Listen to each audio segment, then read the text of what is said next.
My wife got G at her bachelorette party thought I'd never find out. Until I quietly vanished before the wedding, and what happened next left everyone speechless. My name is Marcus Hale, and let me tell you something about the American dream. It's a real son of a bitch when it decides to sucker punch you in the gut. 2 years ago, I was living what every basic dude with a business degree thinks is the perfect life. Hell, I was practically the poster child for having your shit together in your late 20s. I had a software company that was actually making money, not just burning through venture capital like most startups run by guys who think wearing hoodies to board meetings makes them Steve Jobs. No, my company was genuinely thriving, pulling in 7 figures annually, and I wasn't even 30 yet. My parents, God bless their suburban hearts, couldn't shut up about their successful son at every neighborhood barbecue and Christmas party. You know how it goes. Your mom corners some poor soul at the grocery store and launches into this unsolicited biography about how little Marcus built his own company from scratch. Dad would practically burst with pride whenever someone asked what I did for a living. Software solutions, he'd say with this smug grin, like he had any clue what that actually meant beyond computers make money somehow. Then there was my brother Daniel, my supposed ride or die, the guy who knew all my secrets and had my back through every stupid decision I'd made since we were kids stealing Dad's beer from the garage fridge. We had that bond, you know? The kind where you can call at 3 in the morning and they'll show up with pizza and terrible advice, no questions asked. At least, that's what I thought we had. But the real crown jewel of my supposedly perfect existence was Christina Ward. Jesus Christ, where do I even start with Christina? This woman wasn't just beautiful. Though let's be real, she was a certified knockout with those green eyes and this smile that could probably end wars if deployed strategically. She was the whole package. Smart enough to hold her own in any conversation, ambitious enough to have her own career goals, and funny in that dry, sarcastic way that made me think we were perfectly matched intellectually. For 3 years, we built what I genuinely believed was a real partnership. Not one of those shallow relationships where you're just splitting rent and pretending to like each other's friends. No, this felt like the real deal. We bought a condo together, a nice place with granite countertops and one of those kitchen islands that makes you feel like you're living in a home improvement commercial. We adopted this golden retriever named Charlie who was basically our practice kid, complete with his own Instagram account, because that's apparently what responsible pet parents do now. Christina and I would spend hours planning our future like we were mapping out a business strategy. Dream vacations to places like Japan and Iceland, conversations about what we'd name our kids, debates about whether we wanted to live in the suburbs or stay urban. She had this way of making even the mundane stuff feel significant. Grocery shopping became this thing where we'd argue about organic versus conventional produce, and somehow she made me care about thread count when we bought sheets. What really got me was how seamlessly she fit into my world and how naturally I slipped into hers. Her parents treated me like I was already family. Her dad would corner me during dinner parties to talk business, and her mom would text me directly about family events. Meanwhile, my own mother had basically adopted Christina as the daughter she never had. They'd go shopping together, share recipes, and have these long phone conversations about God knows what. It was like we'd created this perfect little ecosystem where everyone loved everyone, and the future was just this bright, shiny thing waiting for us to claim it. I thought I was the luckiest bastard alive. Here I was with a successful business, a woman who challenged me intellectually and supported me emotionally, and a family situation that didn't involve therapy or restraining orders. I mean, what more could a guy ask for? We had our shit figured out while most of our friends were still trying to decide if they wanted to be adults or keep pretending that 30 was the new 20. So naturally, when I finally worked up the courage to propose, I went all out. Not because I felt pressured or because it was time, but because I genuinely couldn't imagine my life without this woman in it. I planned this elaborate sunrise hike to her favorite spot in the mountains, complete with a photographer hidden in the bushes like some kind of romantic paparazzi. I had the ring custom designed, spent weeks agonizing over every detail because I wanted it to be perfect for her. When I got down on one knee that morning, with the sun painting the sky all these ridiculous shades of pink and orange, I was absolutely certain we were solid. Rock solid. The kind of solid that survives job losses and family drama and all the other garbage life throws at you. She said yes, obviously, and cried those happy tears that make you feel like you're in a movie. We called our parents right there on the mountain, and everyone was thrilled and started making plans and talking about venues. I thought I'd won the lottery, the relationship lottery that most people spend their entire lives trying to hit. I had found my person, the one who made all the cheesy romantic comedy bullshit actually make sense. The one who made me want to be better without making me feel like I wasn't good enough as I was. The one who laughed at my terrible jokes and called me out on my worst habits and somehow made even mundane Tuesday nights feel like something worth celebrating. But here's the thing about life. It's got this absolutely twisted sense of humor and perfect timing when it comes to destroying everything you think you understand about yourself and the people you love. Just when you're feeling most confident, most secure, most certain that you've got it all figured out, life decides to test exactly how unbreakable your unbreakable really is. And trust me, what I thought was unbreakable turned out to be made of something a lot more fragile than I ever imagined. But I'm getting ahead of myself. At that moment, on that mountain, with that ring on her finger and those tears in her eyes, I genuinely believed we had beaten the odds. I thought we were different, special, destined for one of those love stories that makes other people believe in forever. Turns out I was right about one thing. We definitely were going to be a story people would remember, just not the kind I had in mind. So let me paint you a picture of how quickly your entire world can go from Pinterest perfect to Jerry Springer nightmare, courtesy of one Becca Lewis. Christina's maid of honor and apparently the devil's own event coordinator. If you've ever wondered what pure evil looks like wrapped in a size 2 dress with a sociology degree, let me introduce you to this absolute gem of a human being. Becca had been Christina's best friend since college. One of those ride-or-die friendships that I always respected, even though something about Becca made my skin crawl. She was the kind of person who always had to one-up everyone's stories, who posted inspirational quotes on Instagram while talking shit about people behind their backs, and who somehow managed to make every conversation about herself. But Christina loved her, so I played nice and pretended not to notice when Becca would make little passive-aggressive comments about men in general and me specifically. When it came time to plan Christina's bachelorette party, Becca took charge like she was organizing a military operation. And honestly, I was relieved. Planning parties isn't exactly my forte. I'm more of a order pizza and watch Netflix kind of guy when it comes to celebrations. So when Becca announced she was taking the girls to Miami for a long weekend, I thought it sounded perfect. Sun, drinks, dancing, the whole stereotypical bachelorette experience that would give Christina great stories to tell our future kids. The guest list was exactly what you'd expect. Christina's younger sister Olivia, who was still in that phase where she thought being 23 made her wise about the world, plus 10 other friends from college and work, all of them decent people as far as I knew. Sure, a couple of them were still stuck in that post-college party phase where every weekend was an excuse to blackout drink and make questionable decisions, but nothing too crazy. Or so I thought. The first night went exactly as advertised.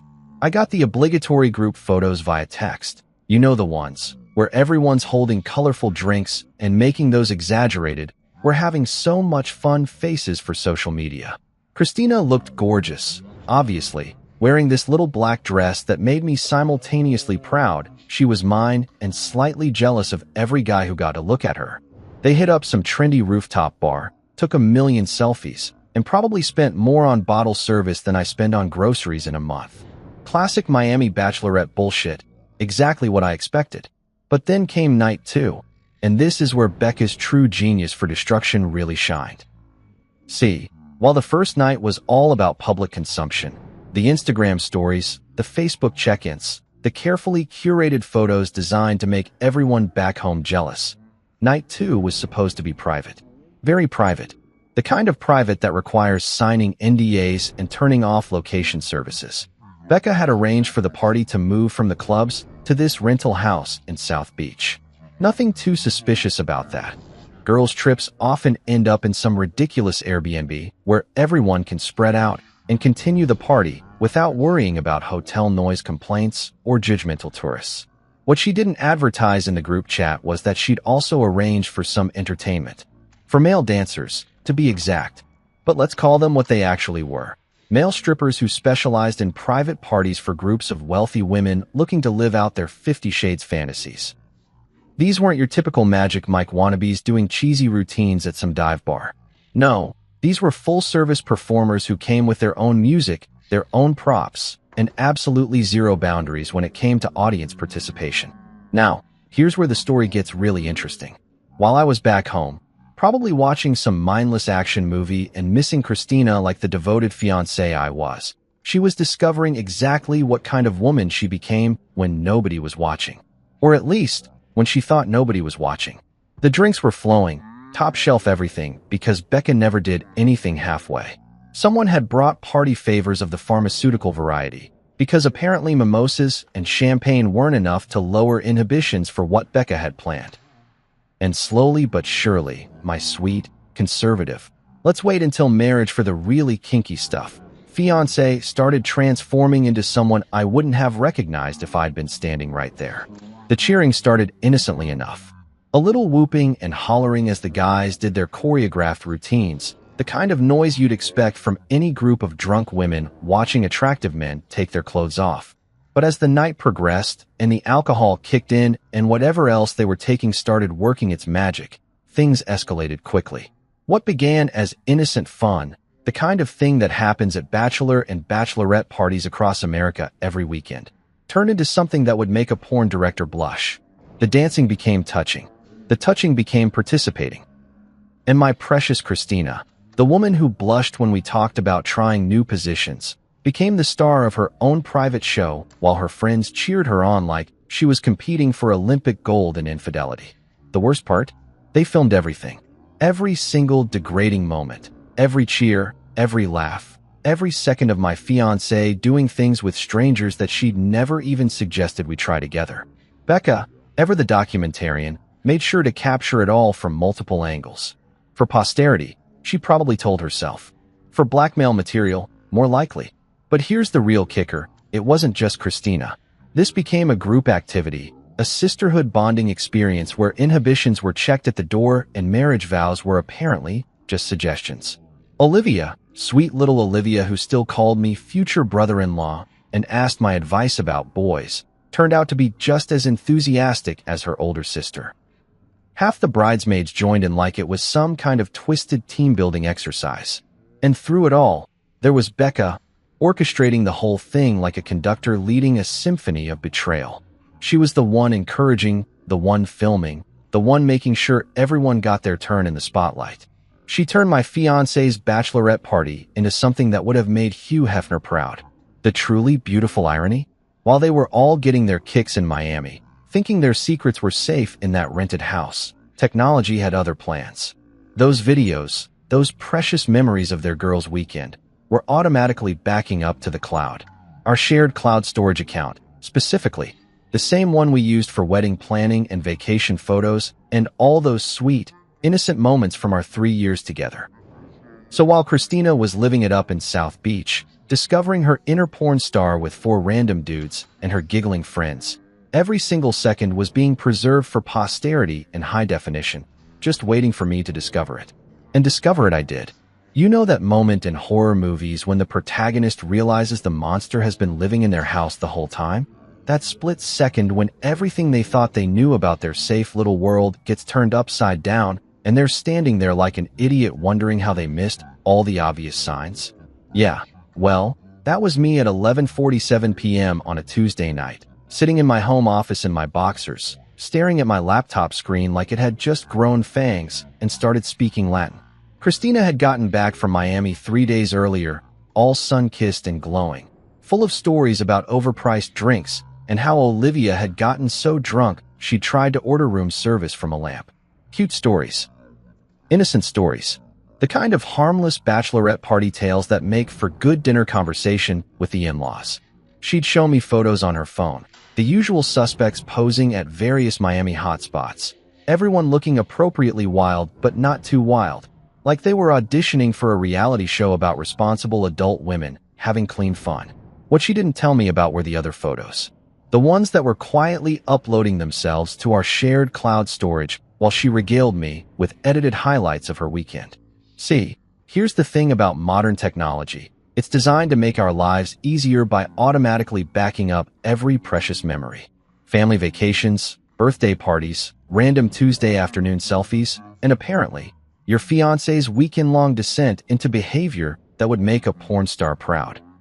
I'd been working late, trying to finish up some code for a client presentation, when I decided to grab some photos from our Miami trip last year for a slideshow. Just clicking through our shared albums, looking for that perfect sunset shot, when suddenly I'm staring at a thumbnail that definitely wasn't from our romantic getaway. It was Christina, all right. But this wasn't the Christina who worried about whether her dress was too short for church or who made me turn around when she was getting changed. At first, I thought it was some kind of mistake. Maybe someone else's photos had gotten mixed up with ours through some cloud storage glitch. Technology screws up all the time, right? But then I saw the timestamp. Last weekend, Miami. And then I saw Becca in the background, holding up her phone like she was filming a documentary about the complete destruction of my faith in humanity. I sat there for probably 10 minutes, just staring at that first thumbnail, my brain refusing to process what I was seeing. It's funny how your mind tries to protect you from devastating information by simply refusing to accept it. Like, maybe if I just didn't click on that video, it wouldn't be real. Maybe if I pretended I never saw it, I could go back to my nice little fantasy where my fiancée was this sweet, conservative girl who thought missionary position was adventurous. But curiosity and masochism make terrible bedfellows, and eventually I clicked. And then I clicked on another one, and another. Each video was like a fresh punch to the gut, a new revelation about exactly how wrong I'd been about the woman I thought I knew better than anyone else in the world. There she was, my sweet Christina, doing things with complete strangers that we'd never even discussed in our most intimate moments together. The worst part wasn't even what she was doing, though trust me, that was pretty fucking devastating. The worst part was how much she was enjoying it.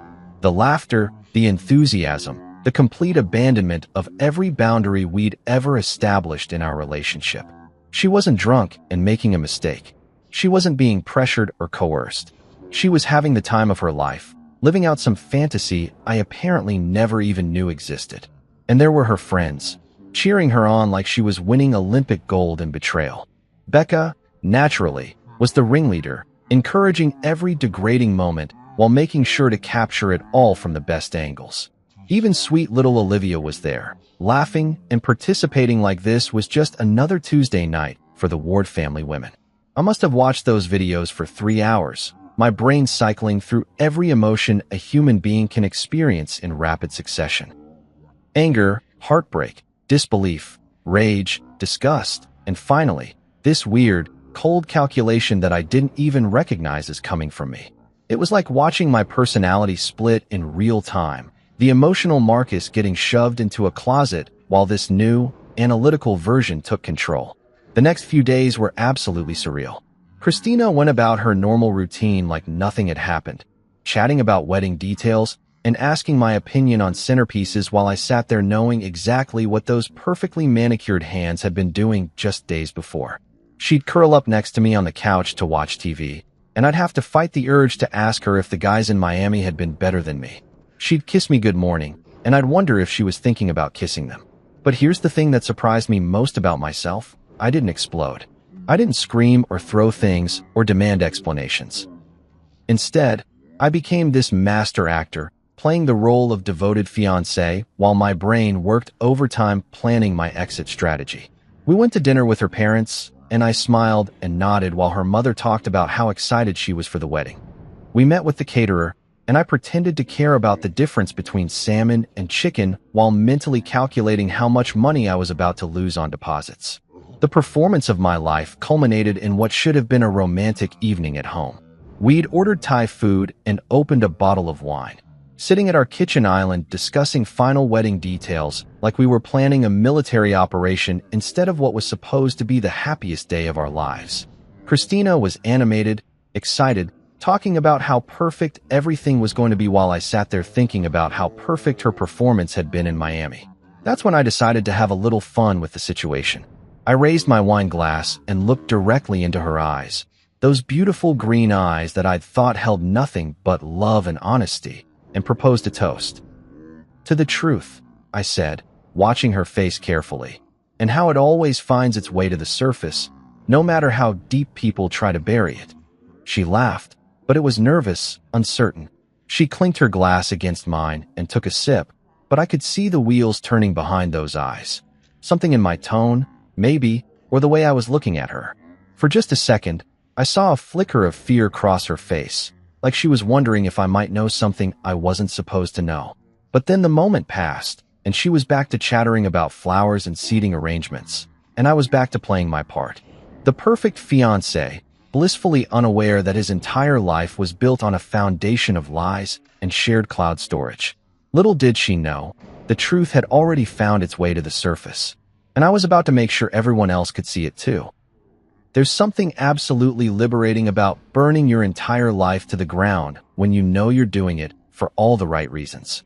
Most people spend their whole lives trapped by inertia, staying in shitty situations because change is scary and the unknown feels worse than the familiar misery. But when you've got nothing left to lose because everything you thought you had was just an elaborate lie anyway, well, that's when you discover what real freedom feels like.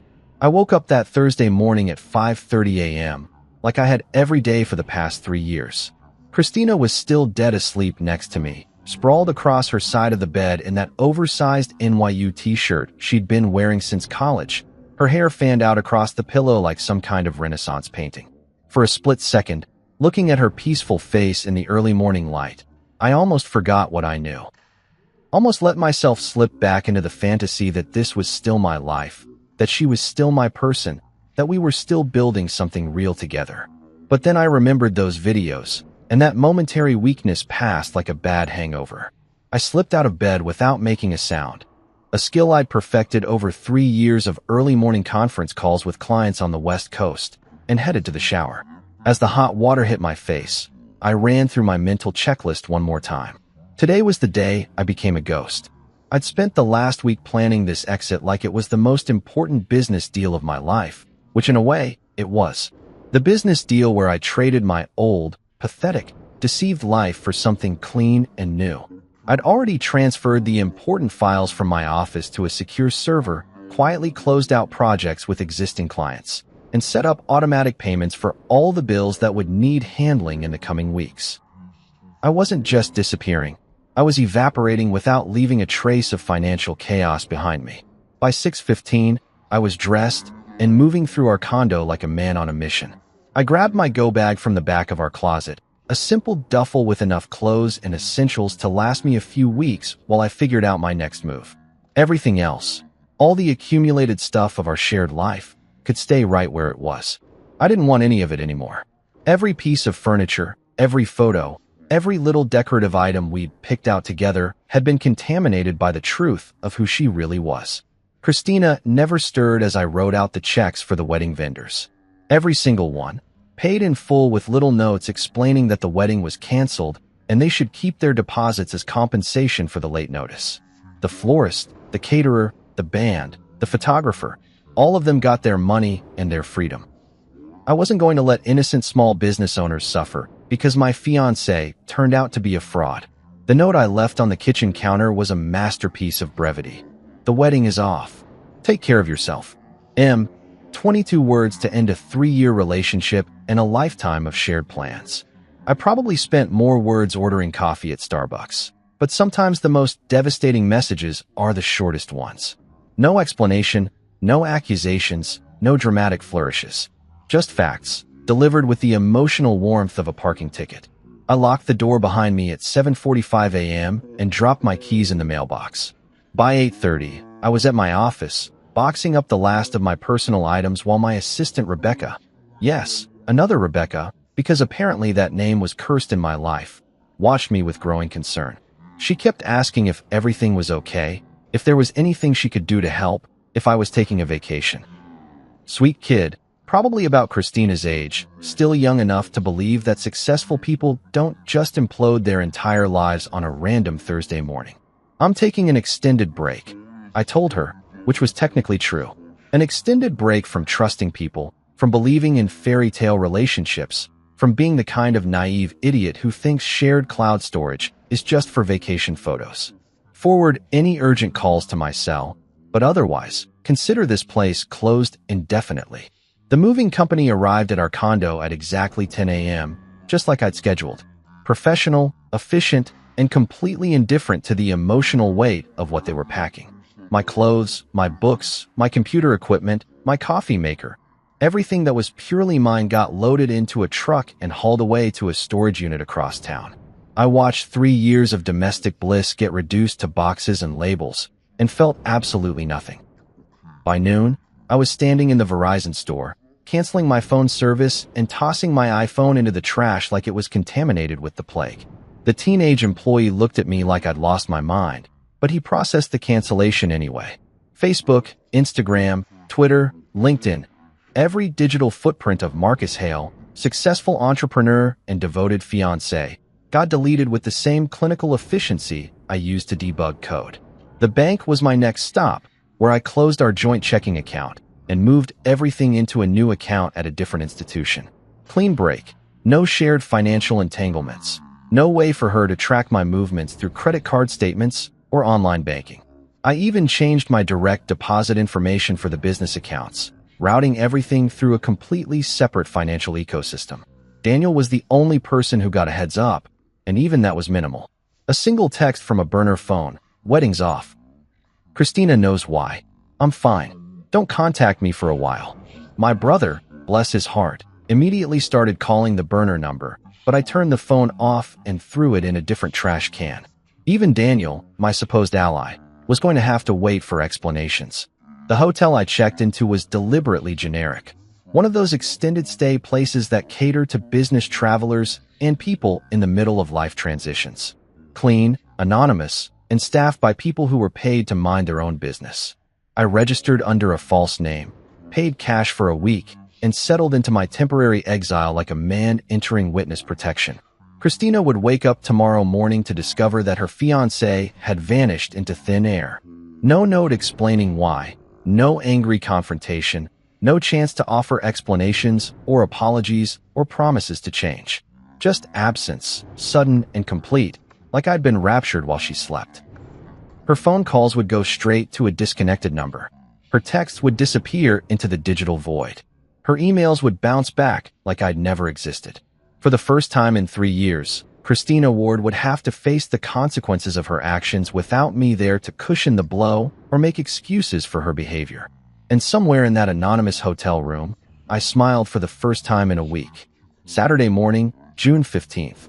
What should have been our wedding day? What should have been the culmination of 3 years of planning? The day Christina walked down the aisle in that ridiculously expensive dress she'd spent months obsessing over. The day I promised to love and cherish her until death do us part. Instead, I was sitting in a coffee shop in downtown Seattle, nursing my third espresso and putting the finishing touches on what would become the most visited website in Christina Ward's personal history. You know what's beautiful about being a software developer? You learn to think in systems, in cause and effect, in elegant solutions to complex problems. And Christina's little Miami adventure had presented me with a fascinating problem. How do you ensure that actions have consequences when the person committing those actions thinks they've gotten away with murder? How do you make sure the truth gets the audience it deserves? The answer, as it turns out, is surprisingly simple. You build a website. Not just any website, mind you. This wasn't some amateur-hour revenge blog thrown together in a fit of rage. No, this was a professional-grade digital monument to accountability, designed with the same attention to detail I'd put into million-dollar client projects. Clean layout, optimized for mobile viewing, fast loading times, and search engine optimization that would make a marketing guru weep with envy. The domain name was perfect in its simplicity, ChristinaWardTruth.com. Her full name, right there in the URL, so anyone who Googled her would find exactly what they were looking for. I registered it through a privacy service, paid for 3 years upfront, and set up hosting on a server farm that could handle serious traffic. Because something told me this site was going to be popular. The homepage was a masterpiece of understated design. Just her name at the top in elegant typography, followed by a simple tagline. The truth about a Miami weekend. Below that, a brief explanation of what visitors were about to see, written in the kind of clinical, professional language you'd find in a corporate press release. No emotional outbursts, no angry rants, just facts presented with the cold efficiency of a coroner's report. The following documentation was automatically uploaded to shared cloud storage during a bachelorette party weekend in Miami, Florida. The materials presented here are unedited and speak for themselves. Viewer discretion is advised. That was it. No accusations, no commentary, no editorial spin. Just a statement of fact that put the responsibility for interpretation squarely on the viewer. Because sometimes the most devastating truth is the one that speaks for itself. The videos were organized chronologically, starting with the innocent group shots from the first night and gradually escalating to the main event. Each file was labeled with just a timestamp and duration, no sensational titles or clickbait descriptions. The content was shocking enough on its own without needing any help from creative marketing. But here's where my professional experience really came in handy. I didn't just dump the raw footage and call it a day. No, I optimized everything. Compressed the files for faster streaming, created multiple resolution options for different connection speeds, and even added closed captions for accessibility. Because if you're going to destroy someone's reputation, you might as well do it with production values. The technical specifications were flawless. SSL encryption for security, CDN distribution for global access, and robust analytics tracking, so I could watch in real time as Christina's dirty laundry got aired to the entire internet. I even set up automated social media sharing buttons, because why should I do all the work of spreading the news when her friends and family could help? The beauty of launching on our supposed wedding day wasn't lost on me. While our guests would have been arriving at the venue, expecting to witness the beautiful union of Marcus and Christina, they instead received a text message with a link to the website and a simple note. This is why there's no wedding today. Short, sweet, and guaranteed to get clicks. I watched the analytics dashboard like a day trader monitoring stock prices. The first visitor hit the site at 10:47 a.m., probably Christina herself, frantically typing her own name into Google after someone forwarded her the link. The visitor count climbed steadily as word spread through our social circles like a digital wildfire. 10 visitors, then 50, then hundreds as people shared the link with friends and family. The geographic distribution was fascinating. Seattle, where we lived. Miami, where her sins were committed. Los Angeles, where her parents had retired. College towns across the country as her sorority sisters got wind of the scandal. The website was going viral in all the worst ways for Christina and all the best ways for truth and justice. By noon, I had confirmation that the message had reached its intended targets. My phone, the new burner I'd picked up just for this occasion, started buzzing with calls from blocked numbers. Christina, probably, trying desperately to reach me from whatever borrowed phone she could get her hands on. Her parents, most likely, calling to demand explanations that would never come. Friends and family members who suddenly found themselves with front-row seats to the destruction of everything they thought they knew about sweet, innocent Christina Ward. The most satisfying part was watching the download statistics. People weren't just viewing the content, they were saving it, sharing it, ensuring that even if I took the site down tomorrow, Christina's Miami memories would live forever in screenshot and screen recording form. The internet never forgets, and I'd just given it something very memorable to hold on to. Around 2 p.m., I got a notification that someone had tried to report the website for hosting revenge porn. Cute attempt, but legally meaningless since all the content had been voluntarily created and automatically shared to a joint account. Christina had essentially published this material herself. I was just providing better distribution and a more user-friendly interface. The comments section I'd included was already filling up with reactions from people who recognized the participants. Former colleagues expressing their shock, family friends asking if this was really the same Christina they'd known since childhood, and college acquaintances sharing their own stories about Becca's previous party planning adventures. The internet had become both judge and jury, and the verdict was unanimous. Guilty as charged. As the sun set on what should have been our wedding night, I closed my laptop and allowed myself a moment of pure satisfaction. Christina Ward had wanted to have her cake and eat it too, living a double life where she could be the perfect fiancé to my face and a completely different person behind my back. Well, now everyone could see exactly what kind of cake she'd been eating in Miami, and the internet was going to make sure she choked on every bite. You know what they say about throwing a stone into a pond? The ripples keep spreading long after the stone has sunk to the bottom. Well, ChristinaWardTruth.com was more like dropping a nuclear bomb into a kiddie pool, and the shockwaves were absolutely magnificent to watch unfold from my front row seat in digital purgatory.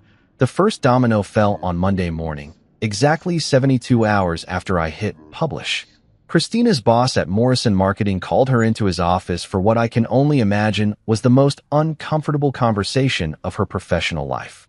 See, Christina worked for one of those boutique agencies that specialized in family-friendly brands. Think wholesome breakfast cereals, children's toys, and organic baby food companies. Their entire business model was built on trust, reputation, and the kind of squeaky clean image that doesn't mesh well with employees starring in amateur porn productions. According to my sources, and yes, I had sources, because Seattle's marketing community is smaller than you'd think and gossip travels faster than a Tesla in ludicrous mode, the conversation went something like this. Christina, we've become aware of some materials circulating online that feature you prominently. While we don't typically concern ourselves with our employees' private lives, several of our clients have expressed concern about the association with their brands. Translation: you're fired. And we're going to pretend this is about protecting our clients instead of admitting we're embarrassed to have hired someone who thinks gangbangs make for good bachelorette party entertainment. She was escorted out of the building that same afternoon, her corporate access revoked, her company laptop confiscated, and her dreams of becoming the next big thing in marketing flushed down the toilet along with her reputation. 3 years of climbing the corporate ladder, building client relationships, and positioning herself as a rising star in the industry, all undone by one weekend of poor decision-making and Becca's documentary filmmaking skills. But Christina's professional suicide was just the opening act. The real show started when her parents got wind of what their precious daughter had been up to in Miami. Robert and Helen Ward, pillars of their suburban community and devout members of St. Mary's Episcopal Church, suddenly found themselves fielding phone calls from concerned friends who'd stumbled across their daughter's internet debut. Picture this. You're 68 years old, you've spent your entire life building a respectable reputation in your community, and you're known as the couple who raised that lovely, successful daughter who was marrying that nice young man with the software company. Then suddenly you're getting phone calls from your bridge club asking if you've seen what Christina's been up to online, and your pastor is stopping by for an unscheduled visit to discuss family matters. The conversation between Christina and her parents happened over speakerphone, which I know because little Olivia was there and apparently has trouble keeping her mouth shut when she's been drinking. According to her tearful account to anyone who would listen, their father's exact words were, "We didn't raise you to behave like a common whore, and we won't pretend we did just to spare your feelings." Helen, ever the supportive mother, chimed in with, "How could you do this to our family? How are we supposed to show our faces at church knowing that everyone has seen you doing those things?" And just like that, Christina Ward became an orphan at 27. Her parents didn't just disown her, they actively scrubbed her existence from their lives like she was a stain they were trying to bleach out of the family fabric. Photos came down from the mantle, her childhood bedroom got converted into a craft room, and Christmas card lists were suddenly one name shorter. The social ostracism was swift and merciless. The same community that had celebrated her engagement and planned to attend our wedding suddenly treated her like she was carrying the plague. Former friends crossed the street to avoid awkward conversations.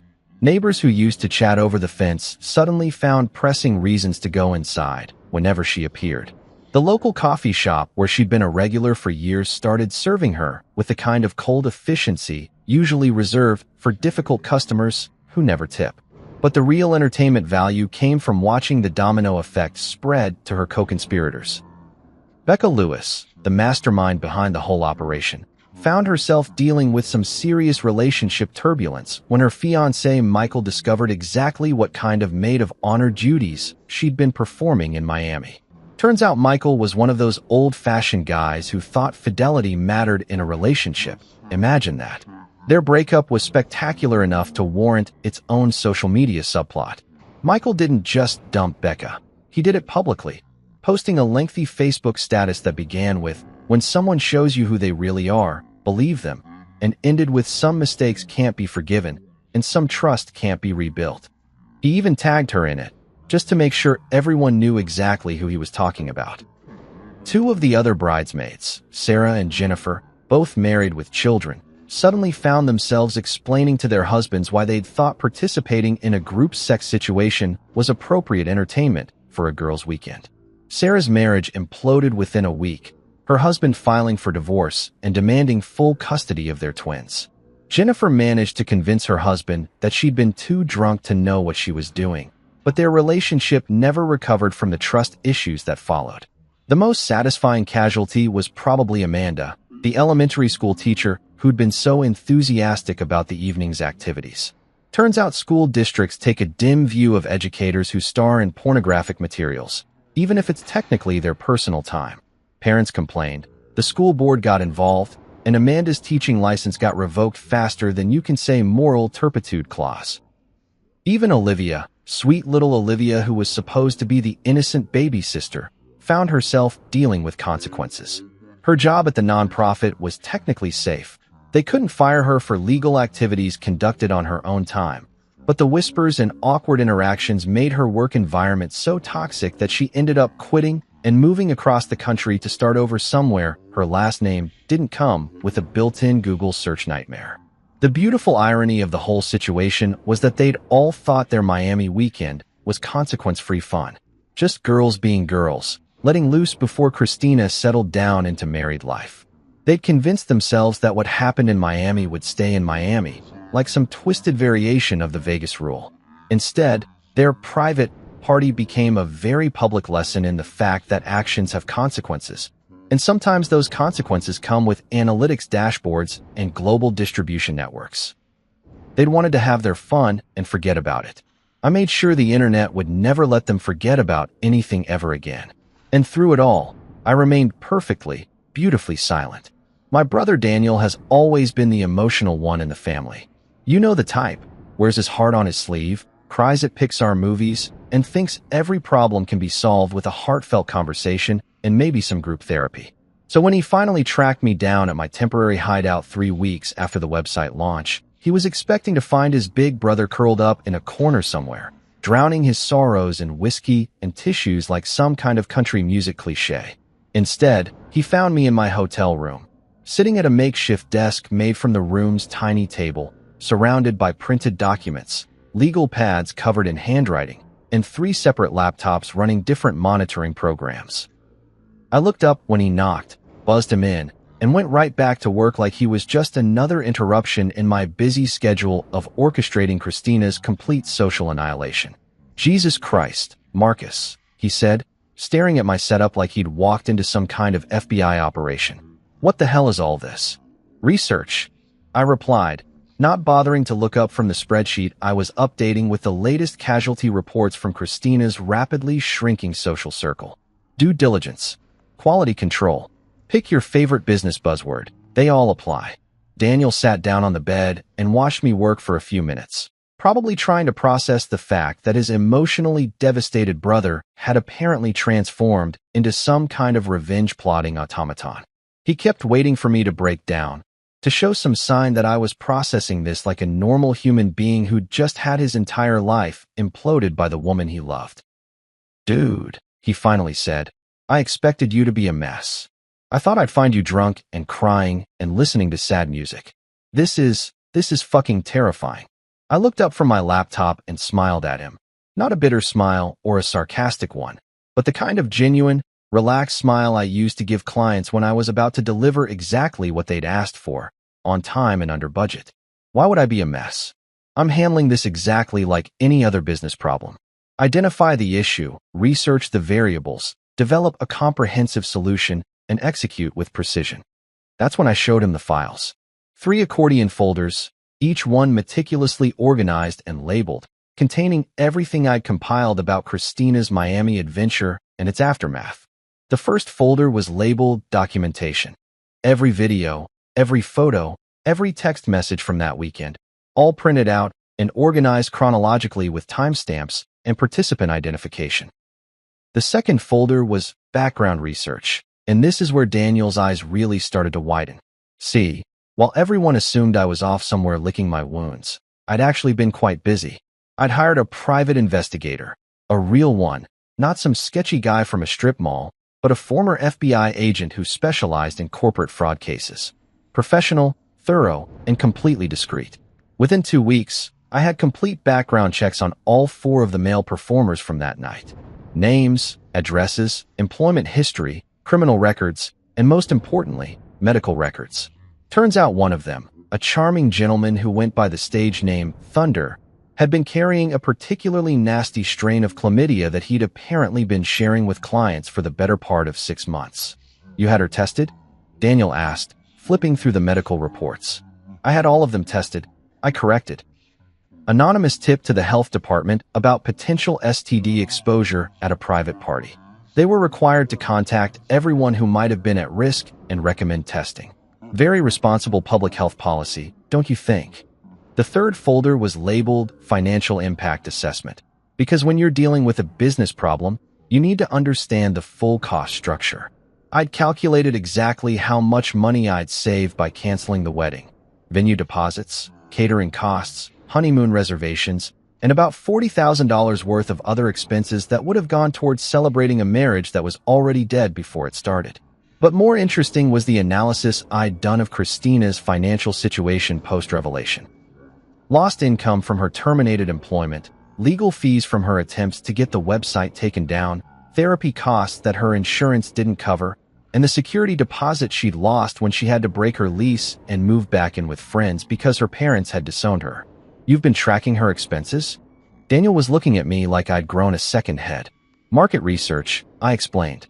"If you're going to destroy someone's life, you should understand the full scope of the impact. It's about being thorough." What really freaked him out was the timeline I'd created. A detailed project plan, complete with milestones and deliverables, showing exactly how I'd orchestrated every aspect of Christina's downfall. The website launch had been Phase 1. Phase 2 was the strategic leak to her employer and key social contacts. Phase 3 involved the health department investigation. Phase 4 was ongoing monitoring and documentation of the cascading effects. "This is insane," Daniel said, but there was something like admiration in his voice. "I mean, it's completely psychotic, but it's also impressively organized." "Thank you," I said, genuinely pleased by the compliment. I've always believed that if you're going to do something, you should do it right. Half-assed revenge is just as pathetic as half-assed anything else. I explained to him how I'd approached the whole situation like a product launch. Market research to understand the target audience, content creation and optimization for maximum impact, distribution strategy across multiple channels, and performance analytics to measure success metrics. I even had conversion tracking set up to monitor how many people who visited the website took additional actions like sharing the content or leaving comments. "The beautiful thing about treating it like a business project," I told him, "is that it removes all the messy emotional variables. I'm not doing this because I'm angry or hurt or want revenge. I'm doing it because it's the logical response to the problem Christina created when she decided to film herself fucking 4 strangers and then lie to my face about it for 3 weeks." Daniel was quiet for a long time, just staring at the organized chaos of my temporary war room. Finally, he asked the question I'd been waiting for. "Don't you feel anything? Aren't you sad or angry or anything?" I considered the question seriously because Daniel deserved an honest answer. "I felt plenty," I said. "For about 48 hours after I found those videos, I felt everything. Rage, heartbreak, betrayal, confusion, the whole emotional buffet. But then I realized that feelings weren't going to solve the problem. Feelings weren't going to make sure she faced appropriate consequences for her choices. Feelings weren't going to prevent her from doing this to some other poor bastard in the future. So you just turn them off." I redirected them. I corrected, channeled them into something productive. Christina thought she could have her fun and then go back to playing the innocent fiancé. She thought actions didn't have consequences as long as nobody found out. I'm simply correcting that misconception using the most efficient methods available. Daniel left that day looking like he'd witnessed something that fundamentally changed his understanding of human nature. And maybe he had, because what he'd seen wasn't his emotional, heartbroken brother grieving the loss of his relationship. What he'd seen was a businessman executing a flawless project plan with the same precision and attention to detail that had made my software company successful. And the project was running exactly on schedule. A year later, Daniel did something that pissed me off more than anything Christina had ever done. And that's saying something considering she'd literally filmed herself getting gangbanged by strangers 3 weeks before our wedding. My brother, in his infinite wisdom and complete disregard for my explicit instructions, decided that Christina deserved to know what had really gone through my head during those final weeks. Because apparently, Daniel had appointed himself the ambassador of emotional closure, and he thought everyone needed to process their feelings like we were all living in some kind of therapeutic reality show. He told me about it over beers at our usual spot, this dive bar near his apartment where the bartender minds his own business and the jukebox still plays actual CDs. Daniel had that guilty look on his face that I remembered from when we were kids, and he'd broken Mom's favorite vase or forgotten to feed our goldfish for a week straight. The look that said he'd done something he knew I wouldn't approve of, but he'd convinced himself it was for my own good. I met with Christina, he said, not even waiting for me to sit down with my beer. Just dropped it on me like a bomb while I was still shrugging out of my jacket. I stopped mid-motion and stared at him. You did what? She's been calling me for months, Marcus. Months. Leaving voicemails, sending texts, begging me to just talk to her for 5 minutes. She wanted to understand what happened, why you just disappeared like that without giving her a chance to explain. There was nothing to explain, I said, finally sitting down and taking a long pull from my beer. The videos explained everything pretty clearly. High definition, multiple camera angles, excellent audio quality. Really, Becca should have gone into documentary filmmaking professionally. But Daniel wasn't going to be deterred by my sarcasm. He had that earnest, concerned brother expression that meant he was about to try to save my soul whether I wanted it saved or not. She's a mess, Marcus. Like, completely broken. You should see her. She's lost probably 20 pounds. She looks like she hasn't slept in months, and she's basically become a hermit because she can't go anywhere without people recognizing her from your website. Good, I said, meaning it. Actions have consequences. She chose to document her extracurricular activities, and I chose to make sure those documents got the audience they deserved. Natural cause and effect. That's exactly what I'm talking about, Daniel said, leaning forward with that intensity he got when he was trying to make a point. You talk about her like she's a business problem you solved, not someone you loved for 3 years. It's not normal, Marcus. It's not healthy. So I told him what I'd told him a dozen times before, that I was fine, that I'd processed everything in my own way, and that Christina Ward could rot in whatever hole she'd crawled into for all I cared. But Daniel had already made up his mind that I needed intervention, and apparently he thought the best way to provide that intervention was to give my ex-fiancée a detailed psychological profile of my mental state during the worst period of my life. I told her about that night, he said, and my blood went cold. The night you found the videos. How you called me at 2 in the morning, completely silent for like 5 minutes before you could even speak. How you described watching those videos like you were giving a police report, no emotion at all, just facts. Christina had sexual intercourse with 4 unidentified males while her friends filmed and encouraged the activity. Like you were reading from a textbook. I wanted to punch him. Actually physically assault my own brother for violating the one confidence I trusted him with during the worst moment of my life. Instead, I finished my beer and ordered another one, because alcohol seemed like a better coping mechanism than fratricide. I told her how you didn't sleep for 3 days, Daniel continued, apparently oblivious to the fact that I was considering whether killing him would be worth the prison sentence. How you sat in your office just staring at spreadsheets, running calculations on how much money you'd lose if you canceled the wedding versus how much you'd lose if you went through with it. How you told me that loving someone who didn't exist was worse than loving someone who didn't love you back. That one hit home because it was true. During those 72 hours between discovery and disappearance, I'd had plenty of time to analyze exactly what had happened to my life. The woman I'd loved, the woman I'd planned to marry, the woman I'd built my entire future around, she didn't exist. She was a fictional character that Christina had played for 3 years, a performance so convincing that I'd bought it completely. I told her about the therapy, Daniel said, and now I really did want to kill him. How you didn't go to process grief or anger or any normal human emotion. You went to make sure your exit was emotionally clean, as you put it. How you spent 6 sessions with Dr. Peterson learning techniques for emotional detachment, so you could end the relationship without getting caught up in feelings that might make you change your mind. Dr. Peterson, That smug bastard with his leather-bound notebooks and his carefully neutral expressions, who charged $200 an hour to teach me how to turn off my humanity like it was a software feature I could disable.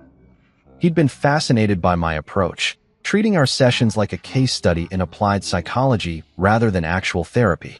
The thing that really got to her, Daniel continued, apparently determined to violate every confidence I'd ever shared with him, was when I explained that you'd decided the opposite of love wasn't hate. That hate would have meant she still mattered to you, still had the power to affect your emotions. You chose indifference because it was the most complete form of erasure you could achieve. Christina had cried when Daniel told her that part.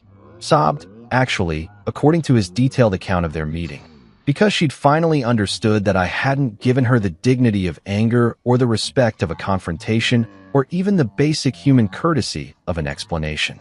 I'd simply decided she no longer existed and acted accordingly. She wanted to fight for the relationship, Daniel said. That's what she told me. She said if you'd screamed at her, if you'd thrown things or demanded explanations or given her a chance to grovel and beg forgiveness, she would have done whatever it took to make things right. But you didn't give her anything to fight against. You just erased her. And that, right there, was the point Daniel had missed entirely. Christina didn't deserve a fight. She didn't deserve the chance to explain or apologize or make amends. She deserved exactly what she'd gotten. Nothing. The complete absence of my attention, my emotion, my presence in her life. She asked me if you'd ever loved her at all, Daniel said quietly. If the whole 3 years had been fake, if you'd been planning to leave her anyway. What did you tell her? I told her the truth. That you loved who you thought she was. That you would have died for the woman you thought you were marrying. But that woman never existed, and once you figured that out, there was nothing left to love. Daniel finished his beer and looked at me like he was waiting for some kind of emotional breakthrough, some moment of catharsis where I'd break down and admit that I still cared about Christina, and needed closure and healing and all that therapeutic bullshit. Instead, I ordered another round and changed the subject to baseball scores. Because the truth was, Daniel had told Christina exactly what she needed to hear, that the punishment wasn't anger or revenge or even hatred. The punishment was nothing at all. 2 years later, I was living proof that the universe has a sixth sense of humor and impeccable timing when it comes to orchestrating the most awkward possible moments in human existence. There I was, standing in the organic produce section of a Whole Foods in downtown Seattle, debating whether the $30 a pound heirloom tomatoes were worth it for the salad Lauren had requested, when fate decided to play its cruelest joke yet. I heard my name whispered behind me like a prayer or a curse, and I knew immediately who it was without turning around. You know how they say you never forget your first love? Well, you also never forget the voice of the woman who taught you that love is just an elaborate con game played by people who haven't figured out how to be honest about what they really want. Marcus. I turned around slowly, like I was moving through water, and there she was. Christina Ward, or whatever name she was going by these days. The woman who had once been the center of my universe, now looking like a completely different person standing next to the overpriced organic kale. 2 years had not been kind to her, and I found myself conducting an involuntary before and after comparison like she was a cautionary tale about the long-term effects of public humiliation. The Christina I remembered had been radiant, confident, always perfectly put together like she was constantly ready for an impromptu photo shoot. This Christina looked like she'd been living under a bridge for the past 24 months. She'd lost weight, too much weight, the kind that makes a person look fragile instead of fit. Her hair, which had once been her pride and joy, was pulled back in a simple ponytail that screamed, "I've given up on trying to look good." And her clothes, Jesus Christ. Her clothes looked like she'd picked them up from a clearance rack at Target without bothering to check if they actually fit. But it was her eyes that really got me. Those green eyes that had once sparkled with intelligence and humor now looked hollow, haunted, like she'd seen things that had fundamentally changed her understanding of how the world worked. Which, to be fair, she probably had. Having your entire life implode in high definition and then get shared with the internet tends to leave a mark. "Christina," I said, my voice perfectly neutral, like I was acknowledging a casual acquaintance I'd run into at a coffee shop. No warmth, no anger, no recognition of our shared history. Just polite acknowledgement that she'd said my name and basic social courtesy demanded a response. She flinched like I'd slapped her. Actually flinched, like the sound of her own name coming from my mouth was physically painful. Which was probably fair, since I'd made that name pretty goddamn toxic over the past 2 years. "How are you?" she asked, and I could hear the desperation in her voice. The need to have this conversation, to somehow bridge the gap between who we used to be and who we were now, standing in a grocery store treating each other like strangers. "I'm well," I replied, because I was. Better than well, actually. I was thriving in ways I never could have imagined when I was wasting my time trying to build a life with someone who thought fidelity was optional as long as you didn't get caught. She nodded like that was exactly the answer she'd expected and dreaded. "I heard you got married," she said, and I could see her trying to force enthusiasm into her voice. "Congratulations. That's wonderful." "Thank you," I said, adjusting my wedding ring slightly, not consciously, but she noticed anyway. Her eyes followed the movement like it was a knife being twisted in a wound. "Lauren is a surgeon. We met through mutual friends about 18 months ago."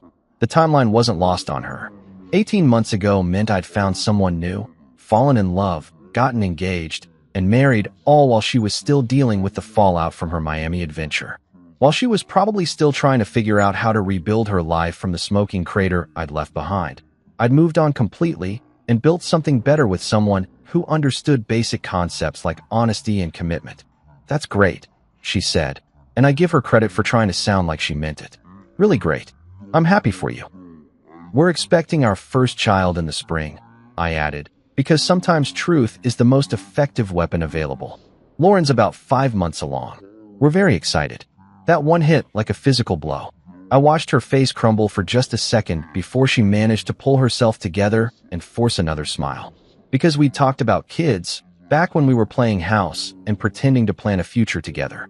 We'd even picked out names, had debates about public versus private school, discussed whether we wanted to raise them in the city or move to the suburbs.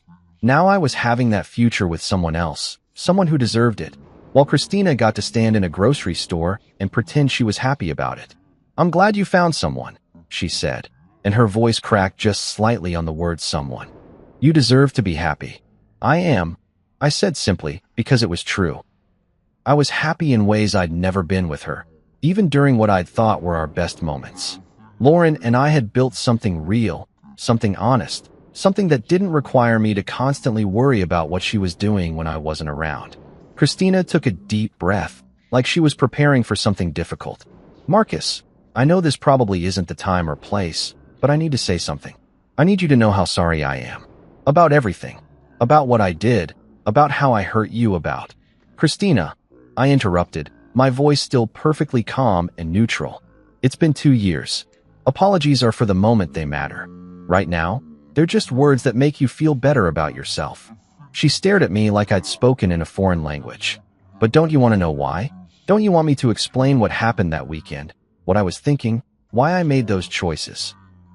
I considered the question seriously, not because I was actually curious about her motivations, but because she seemed to genuinely believe that I might be. "No," I said finally. "I really don't. What you did explained everything I needed to know about who you are. The rest is just details. I never cheated on you before," she said desperately, like that somehow made it better. "Miami was the first time, the only time. I want you to know that." And that, right there, was what made me almost feel sorry for her. Almost. "That actually makes it worse," I told her. "If you'd been cheating all along, at least I could tell myself our entire relationship was a lie and move on. But knowing you threw away 3 years of building something real for one weekend of meaningless fun with strangers? That's not tragic, Christina. That's just stupid." She started crying then, right there in the produce section, tears streaming down her face while other shoppers pretended not to notice the drama unfolding next to the organic spinach. "I fucked up," she whispered. "I fucked up so badly, and I've spent every day for 2 years wishing I could take it back." "I know," I said, and for the first time in the conversation, I felt something almost like sympathy. But wishing doesn't change anything. Actions have consequences, and those consequences don't disappear just because you regret the actions. I grabbed a bag of the expensive tomatoes and put them in my cart, ready to end this encounter and get back to my actual life. But she wasn't done yet. "Do you hate me?" she asked, and I could tell this was the question she'd been building up to, the one that had been eating at her for 2 years. I looked at her one last time, really looked at her, taking in the damage that her choices had caused not just to me, but to herself. "No, Christina," I said. "I don't hate you. Hate would mean you still matter to me. You don't." And with that, I walked away, leaving her standing there among the overpriced vegetables with tears on her face, and the final confirmation that I'd erased her from my life as completely as if she'd never existed at all. Her real name, spoken one last time, closing the file forever. Today, as I sit in my home office overlooking Elliott Bay with a cup of coffee that costs more than Christina probably spends on groceries in a week, I can honestly say that life has a way of rewarding people who understand the difference between justice and revenge. Revenge is emotional, messy, and ultimately unsatisfying because it keeps you connected to the person who wronged you. Justice, on the other hand, is clean, permanent, and allows you to move on with your life while ensuring that actions have appropriate consequences. Seattle turned out to be the perfect place for a fresh start. Clean air, progressive values, and a tech industry that appreciates people who can solve complex problems without getting bogged down in emotional drama. My software company not only survived the transition from my old life, but actually thrived once I stopped dividing my attention between building a business and managing a relationship with someone who thought commitment was more of a suggestion than a binding agreement. The irony isn't lost on me that Christina's betrayal was probably the best thing that ever happened to my career. Without the distraction of trying to maintain a relationship with someone who was fundamentally dishonest, I was able to focus entirely on growing the company. We landed 3 major clients in the first year after I moved to Seattle, expanded our development team by 60%, and opened satellite offices in Portland and Vancouver. Success, it turns out, is much easier to achieve when you're not constantly wondering what your significant other is doing behind your back. But the real victory isn't professional, it's personal. Lauren Walsh walked into my life about 18 months after the Christina debacle, and she's everything my ex-fiancé pretended to be but never actually was. She's a cardiac surgeon at Seattle Children's Hospital, which means she's brilliant, dedicated, and actually saves lives for a living instead of just talking about wanting to make a difference while working in marketing for companies that sell overpriced breakfast cereal to suburban moms. What I love most about Lauren is her complete inability to bullshit. When you spend your days literally holding children's hearts in your hands, you develop a pretty low tolerance for dishonesty and game playing. She told me on our 3rd date that she didn't have time for men who weren't serious about building something real, and she meant it. No mixed signals, no manipulation, no testing me to see if I'd chase her when she pulled away. Just straight talk from someone who knew what she wanted and wasn't afraid to ask for it. Our son is due in March, a little boy we're planning to name James, after Lauren's grandfather who was apparently some kind of legendary heart surgeon back in the day. I've been to every ultrasound appointment, every prenatal checkup, every preparation class they offer at the hospital. Not because I feel obligated to, but because I'm genuinely excited about becoming a father with someone I trust completely. That's the difference between love and whatever the hell I had with Christina. With Lauren, I never wake up wondering if she's telling me the truth about where she was last night or who she was with. I never have to check her phone or worry about what she's doing when I'm out of town on business. The anxiety that I didn't even realize I was carrying for 3 years with Christina just disappeared. Turns out, when you're with someone who's actually trustworthy, you don't spend your time looking for signs of betrayal. People ask me sometimes if I hate Christina, usually in that concerned tone that suggests they think I'm repressing some deep psychological trauma that's going to surface at an inconvenient moment and ruin my new life. The answer is always the same. Hate requires caring, and I genuinely don't care what happens to her. She's become completely irrelevant to my existence, like a plot line from a TV show I stopped watching years ago. I know she's still in Seattle, probably because she can't afford to move anywhere else after losing her job and burning through whatever savings she had on legal fees trying to get my website taken down. Daniel mentioned seeing her working at some coffee shop in Capitol Hill, which seems fitting somehow. From marketing executive to barista, a natural progression for someone who thought documenting their infidelity was a good idea. The website itself came down eventually, not because of any legal pressure, but because it had served its purpose. Christina Ward's name was permanently associated with her Miami adventure in search engine results. Social media had preserved countless screenshots and recordings, and enough people had downloaded the original content to ensure it would resurface if she ever tried to rebuild her reputation. Mission accomplished. That's the beautiful thing about the internet age. Accountability is permanent. In the old days, people could move to a new town, change their name, and reinvent themselves after making catastrophic life choices. Now, your mistakes follow you forever, which is exactly as it should be. Actions should have consequences, and those consequences should be proportional to the damage caused. Christina didn't just cheat on me. She documented it, celebrated it, and then lied to my face about it for weeks while I planned our wedding like an idiot. She chose to create permanent evidence of her betrayal, so I simply made sure that evidence got the audience it deserved. Poetic justice, delivered through technology and social media virality. The most satisfying part isn't her downfall. It's my complete indifference to it. I don't check up on her, don't ask Daniel for updates, don't Google her name to see if she's managed to crawl out of the hole she dug for herself. She exists in my mind only as a cautionary tale about the importance of thoroughly vetting potential life partners before making long-term commitments. Lauren knows the whole story, obviously. I told her everything on our 6th date, when things were getting serious enough that she deserved to know why I was so careful about trust and commitment. Her response was perfect. So you found out your ex was a liar and a cheater, and instead of wasting years trying to fix her, you moved on and built a better life. That sounds like healthy decision-making to me. No drama, no jealousy, no insecurity about competing with my past. Just a practical assessment from someone who understands that people's previous choices are usually excellent predictors of their future behavior. Some people might call what I did to Christina cruel or disproportionate. I call it educational. She learned that actions have consequences. Her friends learned that enabling bad behavior makes you complicit in those consequences, and any future partners she might have will be able to make informed decisions about whether they want to risk getting involved with someone who thinks fidelity is optional. The world is a slightly more honest place because of what I did, and I sleep perfectly well at night knowing that. Silence has always been the loudest answer. And in that silence, I didn't just win.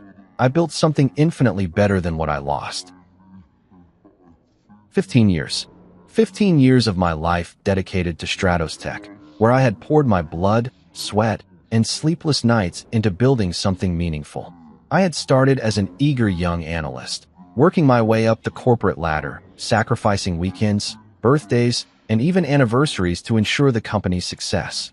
I had believed in its mission, in the people, in the so-called teamwork we always preached. I had believed in her.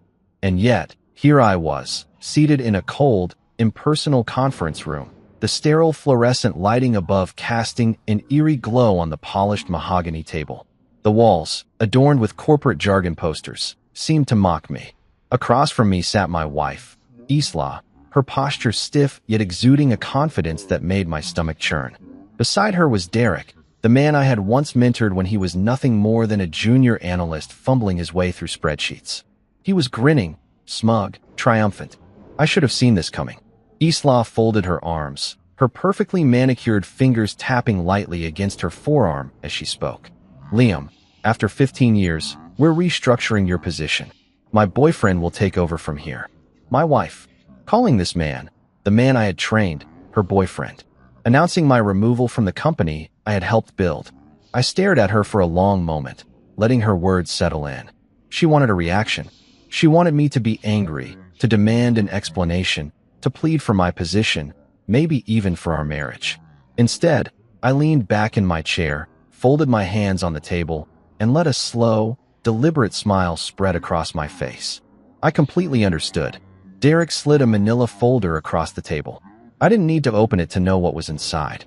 A severance package, a collection of HR-approved farewell documents, career resources, like I was some intern fresh out of college, and a deadline. I had until Friday to clear out my desk. I lifted the folder, flipping it open casually, scanning the lines without really reading them. My fingers traced the thick paper, my mind already racing past this moment. Isla shifted uncomfortably in her chair. Derek kept his smirk, but I could see the faintest hint of nervousness in his eyes. They had anticipated rage, maybe even a scene. I let the silence stretch a little longer before speaking. I completely understand. Relief. It flashed across their faces like a flickering light bulb. They thought I was defeated. They thought I was letting them win. Oh, if only they knew. If only they knew what I had planned for Monday. I walked out of that stuffy, air-conditioned office, the soft click of the conference room door behind me sounding more like a gun cocking than a mere closing. I moved down the hallway lined with glass windows, my reflection mirroring my calm exterior, a facade that masked the storm brewing inside me. Colleagues passed me by, offering polite nods, oblivious to the betrayal that had just unfolded. I made my way toward my office. No, not my office anymore. I had just 3 days left to exist in this space before being replaced like some outdated software update. I stepped inside, closing the door behind me and exhaling slowly. 15 years. I scanned the room, my gaze landing on the framed awards, the team photos, the piles of notebooks filled with ideas, all testaments to the time, effort, and loyalty I had given this place. Loyalty. What a joke. Isla had been playing me for a fool for God knows how long, and I had been too blind to see it. How long had she been involved with Derek? How long had they been plotting this takeover? I picked up a small picture frame from my desk. A photo of Isla and me, taken years ago at a company retreat. We had been happy then, or at least I had been. I stared at her smile, looking for the cracks, the hidden deception I had missed. I could feel the weight of the moment pressing on my chest, threatening to suffocate me. But I refused to let it. This wasn't defeat. No, this was merely the opening move in a much bigger game. I reached for my phone, scrolling through my contacts until I found the name I was looking for. Jonas Caldwell, Titan Dynamics, Stratos Tech's biggest competitor. I pressed dial, lifting the phone to my ear, my heartbeat steady, my voice unwavering. Jonas, it's Liam. I think it's time we talk. A pause. Then, a chuckle. I was hoping you'd call. I smiled. Let the games begin. I sat in the dimly lit corner of Marcel's Steakhouse, a quiet, upscale restaurant where the elite came to drink whiskey and make power moves. The air smelled of aged bourbon, sizzling ribeye, and the intoxicating scent of high-stakes negotiations. Across from me sat Jonas Caldwell, the CEO of Titan Dynamics, Stratos Tech's biggest competitor. He was a man of presence, broad-shouldered, silver-haired, with the kind of confidence that came from years of crushing his enemies in boardrooms. He smirked as he swirled his drink, letting the silence between us stretch. So, he finally said, setting his glass down, they really thought they could just shove you out the door and steal your work? I nodded, my fingers tapping lightly against the glass of whiskey in front of me. They planned it for months.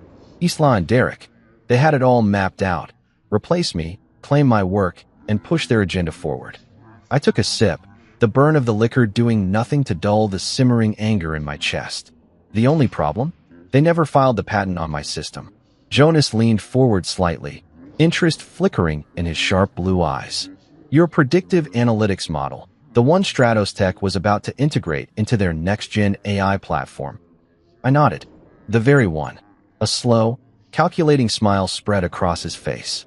Let me guess. They were waiting to fire you first before filing. Thought they could cut you out completely and claim it under the company's IP. Exactly.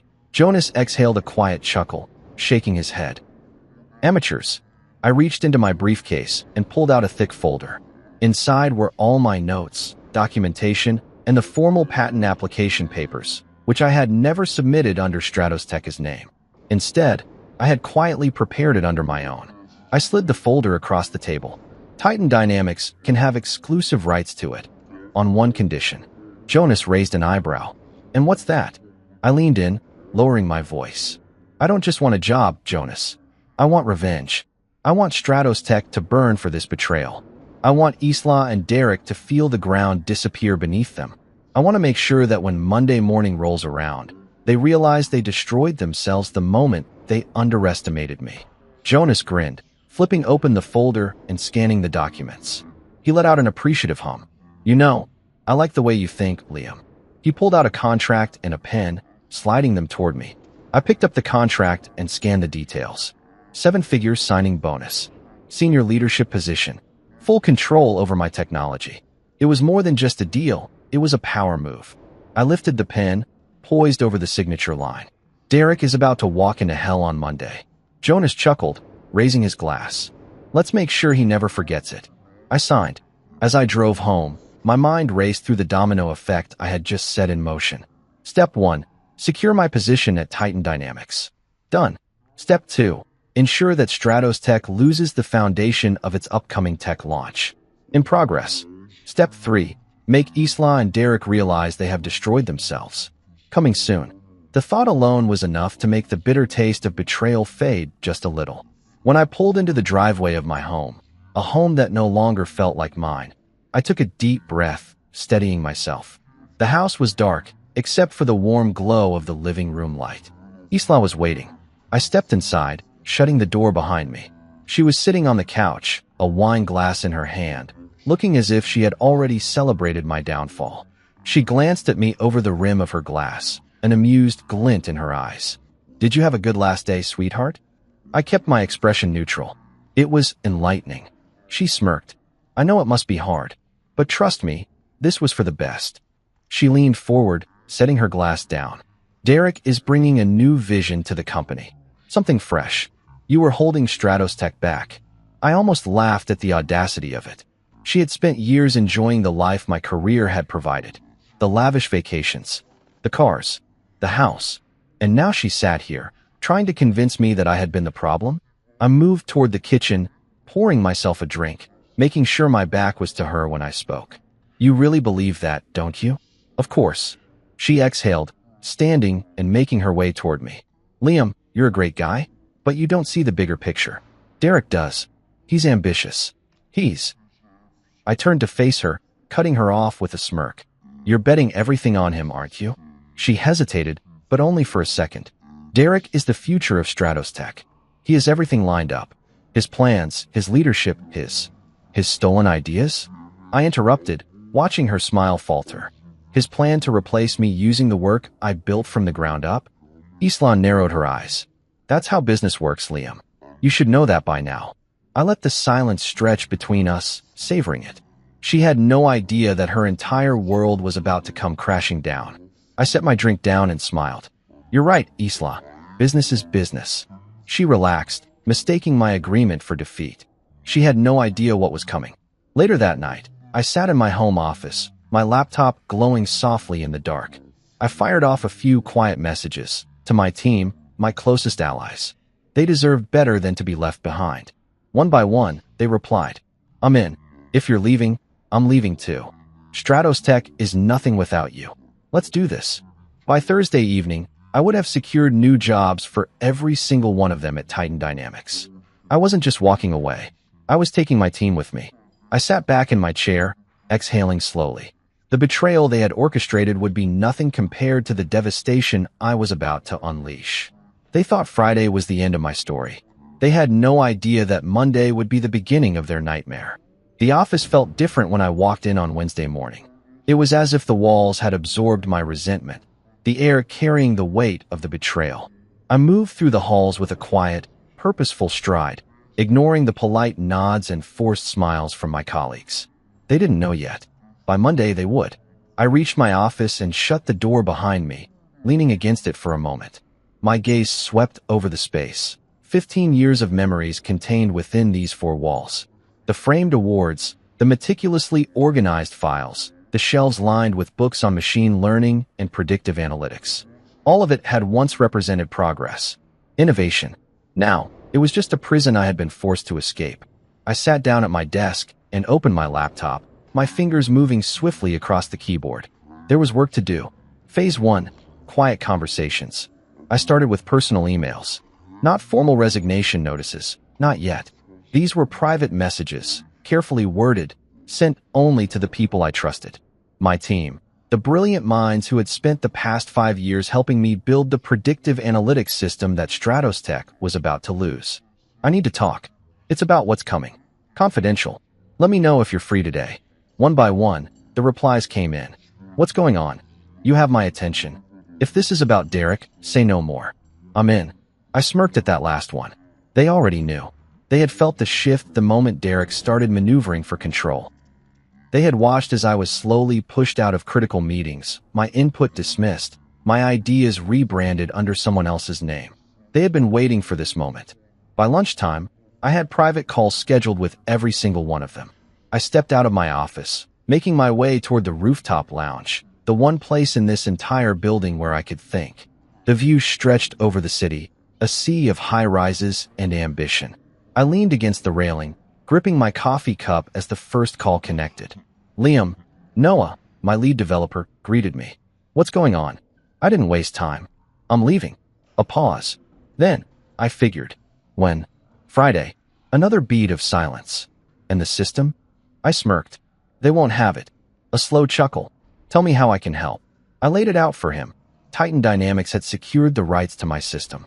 Stratos Tech wouldn't be able to launch without violating patents they didn't own. I was offering my team a lifeline, new jobs at Titan, higher salaries, better benefits, and, most importantly, the chance to work for a company that actually valued them. Noah didn't even hesitate. I'm in. One by one, the conversations followed the same pattern. No one refused. By the time I returned to my office, my entire team was ready to jump ship. Phase 2, setting the stage. With my team secured, I turned my attention to controlling the fallout. I began quietly backing up all my files, ensuring I had documentation of every line of code, every algorithm, every data model. Not to steal anything. No, that wasn't necessary. The true power wasn't in what Stratos Tech currently had. It was in what they didn't have. And after Friday, they would have nothing. I spent the afternoon drafting a formal report detailing my system's limitations, an internal document that Stratos Tech had ignored when Derek decided to claim it as his own. It explained, in painful detail, how the predictive analytics model required my proprietary framework to function. Without it, their launch would fail. And once I was gone, no one would know how to fix it. Phase 3, the final move. By Thursday, whispers had started. People noticed the closed-door meetings, the hushed conversations, the looks exchanged between me and my team. I was sitting in my office when Isla walked in. She didn't knock. She never did. I didn't look up. Can I help you? She sat down across from me, her legs crossed, the same smug confidence she'd worn in the conference room still lingering in her posture. You're taking this well, she remarked, tilting her head. I expected more resistance. I closed my laptop, finally meeting her gaze. What would be the point? Her lips curled into a satisfied smile. Exactly. It's business, Liam. You understand that, don't you? I held her gaze, letting the silence stretch between us. Then I smiled. Oh, I understand completely. She relaxed, exhaling in relief. That was her mistake. She thought I had accepted it. That I had come to terms with my demotion, my replacement, my betrayal. She had no idea that by Monday morning, she and Derek would be standing in the middle of a crumbling empire, grasping at the ruins of their own arrogance. She stood, smoothing down her dress. Good luck with whatever comes next, Liam. I watched her walk away, my smirk deepening. Luck? I wouldn't need it. Thursday evening, the last goodbye. As the sun set, I sent one final message to my team. Tomorrow, we walk out together. They responded almost instantly. See you in the morning. I leaned back in my chair, exhaling slowly. The storm was coming. The wheels were already in motion. Tomorrow, I would pack up my office, shake hands, pretend to be grateful for the opportunity. And on Monday, they would realize they had destroyed themselves. Friday arrived with a deceptive calm.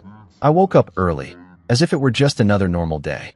The sun filtered through the curtains, casting golden streaks across the bedroom floor. And for a moment, I let myself absorb the stillness. This was the last day I would step into Stratos Tech as their employee. As I got dressed, I glanced over at Isla, who was still in bed, her face relaxed in sleep. She had no idea that her entire world was about to tilt, that the very foundation she and Derek thought they had secured was already crumbling beneath them. I straightened my tie, buttoned my cuffs, and looked at myself in the mirror. I wasn't leaving defeated. I was walking out with my pride, my team, and my legacy intact. By Monday, Stratos Tech would be on fire, and they'd have no one but themselves to blame. The final goodbye. When I arrived at the office, the energy in the air was different. My colleagues greeted me with the usual pleasantries, but there was something else in their eyes: curiosity, confusion, maybe even pity. No one openly mentioned my departure, but the way they looked at me, the way they hesitated before speaking, told me everything. I took my time packing, not because I was sad, but because I wanted them to see it. I placed each framed award into my box, the ones that recognized the breakthroughs I had pioneered. I pulled down my whiteboard, filled with notes, diagrams, blueprints for a future Stratos tech would never see, and wiped it clean. By noon, my office was empty. Just as I was sealing the last box, I heard a familiar set of footsteps. I didn't even have to look up. Isla stood in the doorway, arms crossed, a glassy smile on her lips. Too satisfied, too smug. She tilted her head slightly, feigning sympathy. I hope there are no hard feelings, Liam. It's just business. I turned to her, letting my eyes linger on her face, memorizing this moment. Because soon, she would realize just how expensive this business decision was. I smiled. Oh, of course. Business is business. She relaxed, as if she had just dodged a bullet. She had no idea the gun was still loaded. The walkout. At 3 p.m. I walked through the halls, box in hand, passing by people who barely met my gaze. They thought they were seeing the end of my story. They had no idea they were witnessing the beginning of theirs. As I stepped toward the exit, I heard shuffling behind me. I turned. One by one, my team emerged from their offices, each carrying their own boxes. The quiet murmurs in the hallway turned into hushed whispers. Then the whispers turned into shock. The security guard at the entrance hesitated, looking between us and his walkie-talkie. He wasn't trained for this. I stepped through the doors and into the crisp afternoon air. My team followed. We didn't say anything. We didn't need to. By Monday, the world would say it for us. The weekend before the storm. I spent the weekend preparing. Not for the loss. I had already won. I met with Titan Dynamics' executive team. We strategized. We finalized press releases, legal countermeasures, and a timeline for rolling out my technology, Stratos Tech's so-called future, under a different name, under my control. Jonas Caldwell grinned as he raised his glass. Monday's going to be a fun day. I smirked. For us, not for them. Sunday night, the last message. At 9 p.m., as I poured myself a drink, my phone buzzed. A text from Isla. Liam, I just want to say, I hope we can move forward without bad blood. I took a sip of my whiskey, letting the message sit there, unread. She was trying to smooth things over, to ensure she could control the narrative before Monday. She had no idea that by 9 a.m. tomorrow, her name would be tied to a disaster. I placed my phone face down. I'd let her wait. Because tomorrow, she would understand the price of betrayal. Monday arrived with the precision of a well-set trap. I woke early, my mind clear, my hands steady. The house was silent except for the faint rustling of the curtains as the morning breeze seeped through the open window. Today was the day. As I stood in front of the mirror, adjusting my tie, I could feel it, the shift in power, the weight of the moment pressing against my chest. Stratos Tech thought they had won. Isla and Derek believed they had finally erased me. By the end of the day, they would realize they had set fire to their own kingdom. I checked my phone. 7 a.m. Right on schedule. A notification blinked at the top of my screen, Titan Dynamics press release. I tapped it open, my lips curling as I read the headline. Titan Dynamics acquires exclusive rights to groundbreaking predictive analytics technology. Welcomes Liam Carter as Chief Technology Officer. A full-page announcement. My name, my title, my creation, and Isla and Derek? They weren't even footnotes. I took a deep breath, savoring the moment. The world was about to see the truth, who the real architect of success had been all along. I grabbed my briefcase and headed downstairs. I wanted to be at my desk when the storm hit. 7:30 a.m., the first shockwaves. As I settled into my new office at Titan Dynamics, my phone started buzzing. Texts, emails, missed calls, former colleagues, friends, even journalists. I ignored most of them. The real fun was just beginning. Then, at 9 a.m., my phone vibrated with a message that made me chuckle. Text from a former colleague. Liam, it's absolute chaos here. What did you do? I smirked, typing back. I took back what was mine. 9:15 a.m., the mass exodus. Back at Stratos Tech, the first signs of collapse began to show. My former team, the brains behind the entire system, had timed their resignations perfectly. One by one, emails landed in Stratos Tech's inbox. Effective immediately, I am resigning from my position at Stratos Tech. 6 key engineers. All gone in the span of 10 minutes. And just like that, Stratos Tech's entire predictive analytics division ceased to exist. 9:30 a.m., the executive panic. The first real sign of trouble came when a call from Stratos Tech's executive office reached Titan Dynamics. I picked up, keeping my voice calm, professional. A nervous, trembling voice filled the line. Liam, it's James from legal. We need to talk. I leaned back in my chair. About what? There was a pause. Then, hesitantly, about your system. I smiled. There it was. I let the silence hang before responding. I no longer work for Stratos Tech, James. You'll have to take it up with my new employer. Another pause. Then, almost a whisper. You know they never filed the patent, right? I let out a slow breath, as if I were hearing it for the first time. That's unfortunate. You're not going to help us? I chuckled. James, I don't work for you anymore. You should probably talk to Derek about that. I ended the call. Let them drown. 10 a.m. Islah's realization. By now, Stratos Tech's investors were calling. The predictive analytics system, the one Derek and Islah had promised would revolutionize the industry, was suddenly off limits. Panic spread like wildfire. Stock prices wobbled. Clients started pulling out. And then, Islah finally texted me. Liam, we need to talk. There's a misunderstanding. A misunderstanding. As if she hadn't sat across from me, smug and satisfied, telling me I was being replaced by her boyfriend. As if she hadn't signed off on my termination, thinking I would go quietly. I stared at the message for a long moment before locking my phone. Let her sweat. 11 a.m., Derek's collapse. While Islah tried to contain the damage, Derek was crumbling in real time. At Stratos Tech's Monday morning leadership meeting, he had nothing to present. The system, the very thing he had promised the board, was now gone. Executives demanded answers. Investors wanted explanations. By noon, Derek was visibly shaken, scrambling for solutions he didn't have. I pictured him standing in that conference room, sweating through his overpriced suit, realizing he had gambled his entire future on a stolen idea that was never really his. Poetic. 2 p.m., the lawsuit threat. Stratos Tech's legal team finally made their move. A lawyer from their side called Titan Dynamics, threatening legal action. Jonas handled it personally. After listening to their panicked accusations, he simply replied, let them try. They had no claim, no contract, no patent, nothing. By the end of the call, their lawyer's voice was shaking.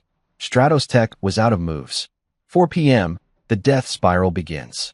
Stratos Tech's stock plummeted. 15% drop by close of business. Clients demanding refunds. Investors pulling out. And by evening, the board finally realized who was responsible for this disaster. By Friday, Islah and Derek would be jobless. 6 p.m., Islah's desperation. My phone buzzed again. Islah, Liam, please. We can work something out. I stared at the message, my fingers hovering over the screen. She was trying to salvage what was left. Trying to bargain. Trying to undo what couldn't be undone. I typed a single word. No. Then, I locked my phone and took a deep breath. Victory tasted sweet. The inevitable happened by Tuesday morning. Stratos Tech's top executives were in full-blown panic mode. Investors had started demanding explanations as reports of my departure and Titan Dynamics' acquisition of my system spread through the tech industry. And at the center of it all, Islah and Derek, sinking deeper into the disaster they had created. 10:30 a.m., the desperate strategy meeting. Inside Stratos Tech's glass-walled boardroom, a chaotic emergency meeting was underway. Derek, the supposed future of the company, sat at the head of the table, frantically flipping through reports. His once cocky posture was now rigid, his forehead slick with cold sweat. Islah sat beside him, her arms folded, but the tension in her shoulders betrayed her fear. Across from them, Stratos Tech's CEO, Victor Langston, fixed them with a stare sharp enough to slice through concrete. Let me get this straight, he said, his voice dangerously calm. You two fired the man who built our key technology, didn't file the patent, and now Titan Dynamics has full control over it. Silence. Then, Islah spoke. Victor cut her off with a single raised hand. Don't. Just don't. One of the financial directors cleared his throat. Sir, as of this morning, we've lost an additional $125 million in stock value. Clients are terminating contracts. Our entire predictive analytics division is essentially gone. Victor rubbed his temples, his jaw tightening. And you're telling me that there is nothing we can do to reclaim this system? Derek swallowed hard. We can try negotiating with Liam. Maybe there's a way to. Victor's head snapped up, his expression ice cold. Negotiate. He laughed bitterly. You stabbed him in the back in the most humiliating way possible, and now you think he'll sit down with you over coffee and give you back his life's work. Derek had no response. He was drowning. And Isla? She was starting to realize just how badly they had miscalculated. 11 a.m., Isla's plea. Back at Titan Dynamics, I sat in my sleek, new office, sipping my coffee as I watched the chaos unfold in real time. My phone buzzed. Isla, Liam. We need to talk. Please. I set the phone down and smiled. She was cracking. This was no longer the smug woman who had fired me with her boyfriend at her side. This was someone grasping for a lifeline in an ocean of consequences. I let the message sit for a full 10 minutes before responding. I don't see what we have to discuss. A moment passed. Then another. Then, a longer message came through. Liam, I know you're upset. I know things got out of hand. But you can't seriously want Stratos Tech to go under. Think about what we built together. Think about all the people who will suffer if this continues. Oh, there it was. Not an apology. Not remorse. A guilt trip. A desperate attempt to make me feel responsible for her failure. I chuckled softly, shaking my head. She still thought I was the same loyal, devoted husband who would always clean up her messes. She was wrong. I took my time typing my response. You made your choice, Isla. Now live with it. 12:30 p.m., the lawyers get involved. By noon, Stratos Tech's legal team had reached out to Titan Dynamics. A formal letter, packed with legal jargon, filled with empty threats about intellectual property rights they didn't actually own. Jonas, my boss, read through it and snorted. This is adorable. He tossed the papers onto his desk and leaned back in his chair, smirking. They have no case. We have the patent, we have the resignations, and we have the contracts. Let them try to fight it. I chuckled, sipping my coffee. They're panicking. Jonas grinned. Good. Let them sweat. He pulled out his phone and made a single call. Within an hour, Titan Dynamics released a public statement confirming our exclusive rights to the predictive analytics technology. And just like that, Stratos Tech's stock took another dive. 2 p.m., the internal collapse. By mid-afternoon, Stratos Tech was in shambles. Executives were questioning Isla and Derek's leadership. Board members were furious. And the financial loss? Growing by the minute. Inside Stratos Tech's main conference room, Isla sat with her head in her hands while Derek stared blankly at his laptop screen. Their perfect plan, reduced to ashes. That was when Victor made his decision. He stood at the head of the table, his expression unreadable. This can't continue. Derek perked up. I know. You're fired, Victor interrupted. The room fell silent. Derek blinked. What? Victor turned to Isla. Both of you. Effective immediately. Isla's face paled. Victor, you can't. I just did. He turned to the HR director. Send security to clear out their offices. Derek shot to his feet. You're making a mistake. Victor's voice was calm, but final. No, Derek. The mistake was ever thinking you were qualified to take Liam's place. Isla's eyes darted between Victor and the other executives, looking for support. There was none. Their careers were over. 6 p.m., the final message. Back at home, I poured myself a drink, watching the city lights flicker through my window. My phone buzzed again. Isla, Liam, please. I lost everything today. We need to talk. I stared at the message for a long moment, feeling nothing. No anger. No satisfaction. Just certainty. This was the price of betrayal. This was the weight of their choices finally catching up to them. I lifted my glass, took a slow sip, and typed my final response. No. Then, I deleted her number. Some losses are permanent. Tuesday morning came with a sense of finality. For the first time in 15 years, I didn't wake up as an employee of Stratos Tech. I wasn't rushing through the motions of preparing for another day at a company that had betrayed me. Instead, I was exactly where I needed to be, in control. As I walked into my new office at Titan Dynamics, the air felt lighter. There was no tension, no weight of an impending knife in my back. Just opportunity. I sat at my desk, reviewing the latest stock reports. Titan Dynamics, up 12%. Stratos Tech, down another 9%. I took a sip of my coffee, letting the numbers sink in. The company that had fired me, that had smugly handed over my career to a fraud was falling apart in real time. And I didn't have to lift another finger. The damage was already done. 9 a.m., Stratos Tech's breaking point. Across the city, inside the Stratos Tech headquarters, chaos reigned. The board of directors had gathered for an emergency meeting, but the mood in the room was grim. Without Isla and Derek, they were left scrambling for leadership. But the real problem? The clients were leaving. One by one, major contracts were being canceled, clients citing lack of confidence in the company's future. By the end of the morning, Stratos Tech's quarterly revenue projections had dropped by over $200 million. Investors were furious. The stock was in freefall. And in the midst of it all, a rumor started spreading through the building. Titan Dynamics was planning a buyout. It was unconfirmed, but the very idea sent a shockwave through Stratos Tech's remaining employees. Because if it was true, it meant Stratos Tech was officially finished. 10:30 a.m., the call from Victor. My phone rang. I already knew who it was before I answered. Liam, came Victor Langston's voice, Stratos Tech's desperate CEO. We need to talk. I leaned back in my chair, smirking. What about? A heavy sigh came through the receiver. You know exactly what about. I let the silence stretch, enjoying his discomfort. Liam, he continued, we're willing to negotiate. We need that system back. If there's a way to. I cut him off. There isn't. He hesitated. Liam, let's be reasonable. I let out a quiet chuckle. Reasonable. I repeated. You mean like when Isla and Derek fired me and tried to steal my work? Victor's silence spoke volumes. You had your chance, I said, my voice calm but firm. Stratos Tech bet against me. And now you're losing. That's business, isn't it? Victor exhaled sharply. So that's it. You're just going to watch us crash. I shrugged. That's not my problem anymore. He started to say something else, but I ended the call. Let them fall. 12 p.m., the final blow. At noon, Titan Dynamics held a press conference.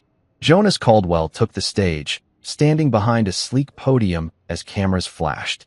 The room was filled with journalists, tech insiders, and financial analysts, all eager to hear what he had to say. And what he said changed everything.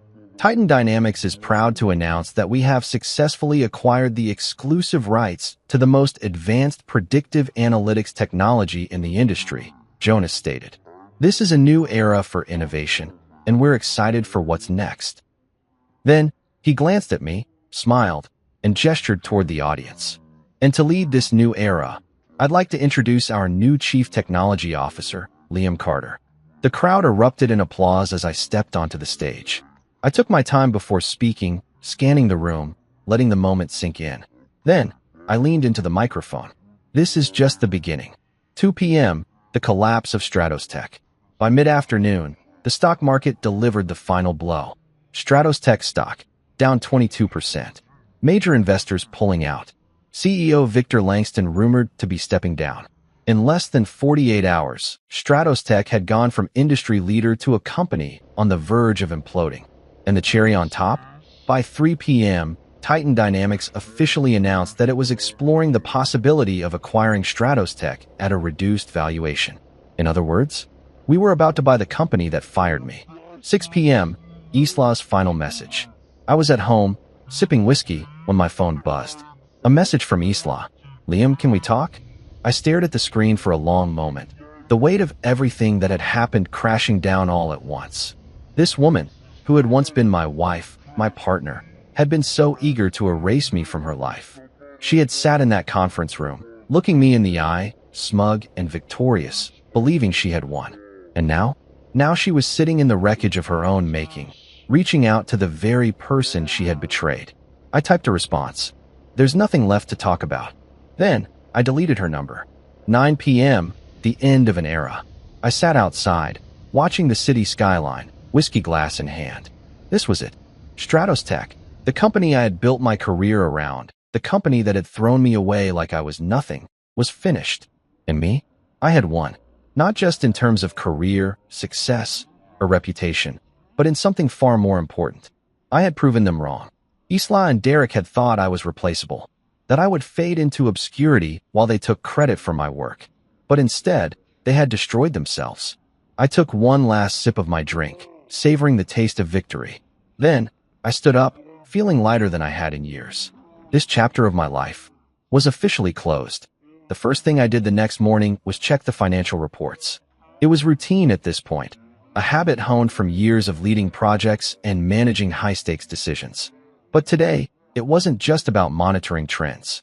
Today, it was about witnessing the wreckage of Stratos Tech in real time. The numbers were brutal. Stratos Tech stock had plummeted another 14% overnight. Clients had formally withdrawn from multiple contracts. Investors were publicly demanding leadership changes. It was a slow-motion collapse, a corporation rotting from the inside out, and I was watching from the front row. I took a sip of my coffee, letting the warmth settle in my chest as I scrolled through the latest news articles. One headline stood out. Stratos Tech faces uncertain future after CEO shakeup and executive firings. I smirked. Victor Langston, Stratos Tech's former CEO, had officially resigned late last night. That meant leadership was in free fall, and with no clear direction, the company was spiraling toward a full-blown disaster. I leaned back in my chair, exhaling slowly. This was it, the moment of absolute collapse. And then my phone buzzed. I glanced at the screen. Unknown number. I already knew who it was. I let it ring a few times before answering. Liam, a familiar voice said. I know I'm the last person you want to hear from, but please, just listen. Isla. I didn't say anything. I just let the silence stretch, forcing her to feel every ounce of discomfort. She cleared her throat, trying again. I know things ended badly. I know you're angry. I chuckled. Angry? That wasn't the right word. I was done. I made mistakes, she continued. I see that now. Do you? I asked, finally speaking. Because from where I'm sitting, you look like someone who just realized she bet on the wrong horse. She exhaled shakily. Liam, I lost everything. I could hear the rawness in her voice, the stress, the exhaustion. She was desperate. She deserved every second of it. I waited, letting the weight of her words hang in the air. When I didn't respond, she pressed on. I thought things would turn out differently. I laughed. Yeah, I bet you did. There was a pause. Can we meet? She finally asked, voice soft. Please. I didn't even hesitate. No. She inhaled sharply, like the word had physically hurt her. Liam, you made your choice, Isla, I said coldly. You and Derek thought I was disposable, that I'd fade into nothing while you two celebrated. And now that you've burned everything down, you think I'd want to sit across from you. She was quiet. Good. Let her sit with that. You fired me. I continued, my voice level. You replaced me. You betrayed me in the most humiliating way possible. So tell me, why the hell would I ever do you a favor? She sniffled. Was she crying? I almost laughed at the irony of it. I had spent months feeling like I had lost everything.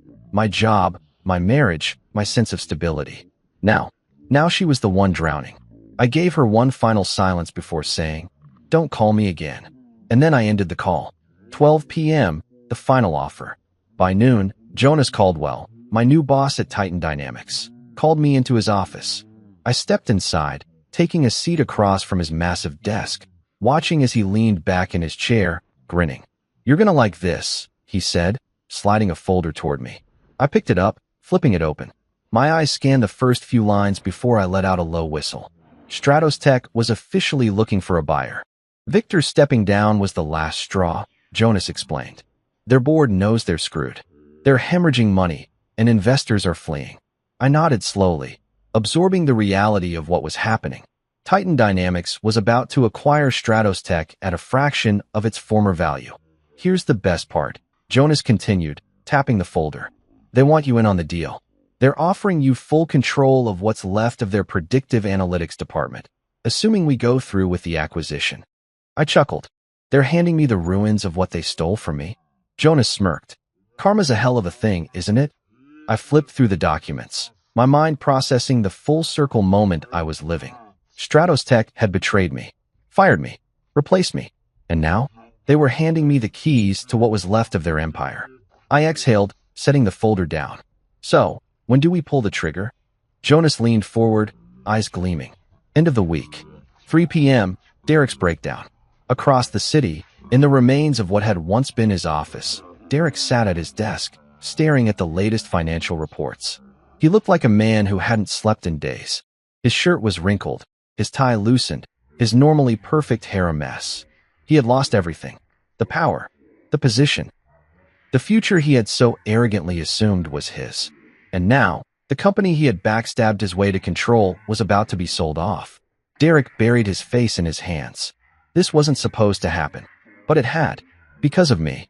Because he had underestimated the wrong person. 6 p.m., the toast to the end. That evening, I sat on the balcony of my penthouse, a glass of whiskey in hand, watching the sunset over the city. Titan Dynamics had done the impossible. They had turned my personal revenge into a business strategy. Stratos Tech would soon be nothing more than a name on a list of companies that made terrible decisions. And me?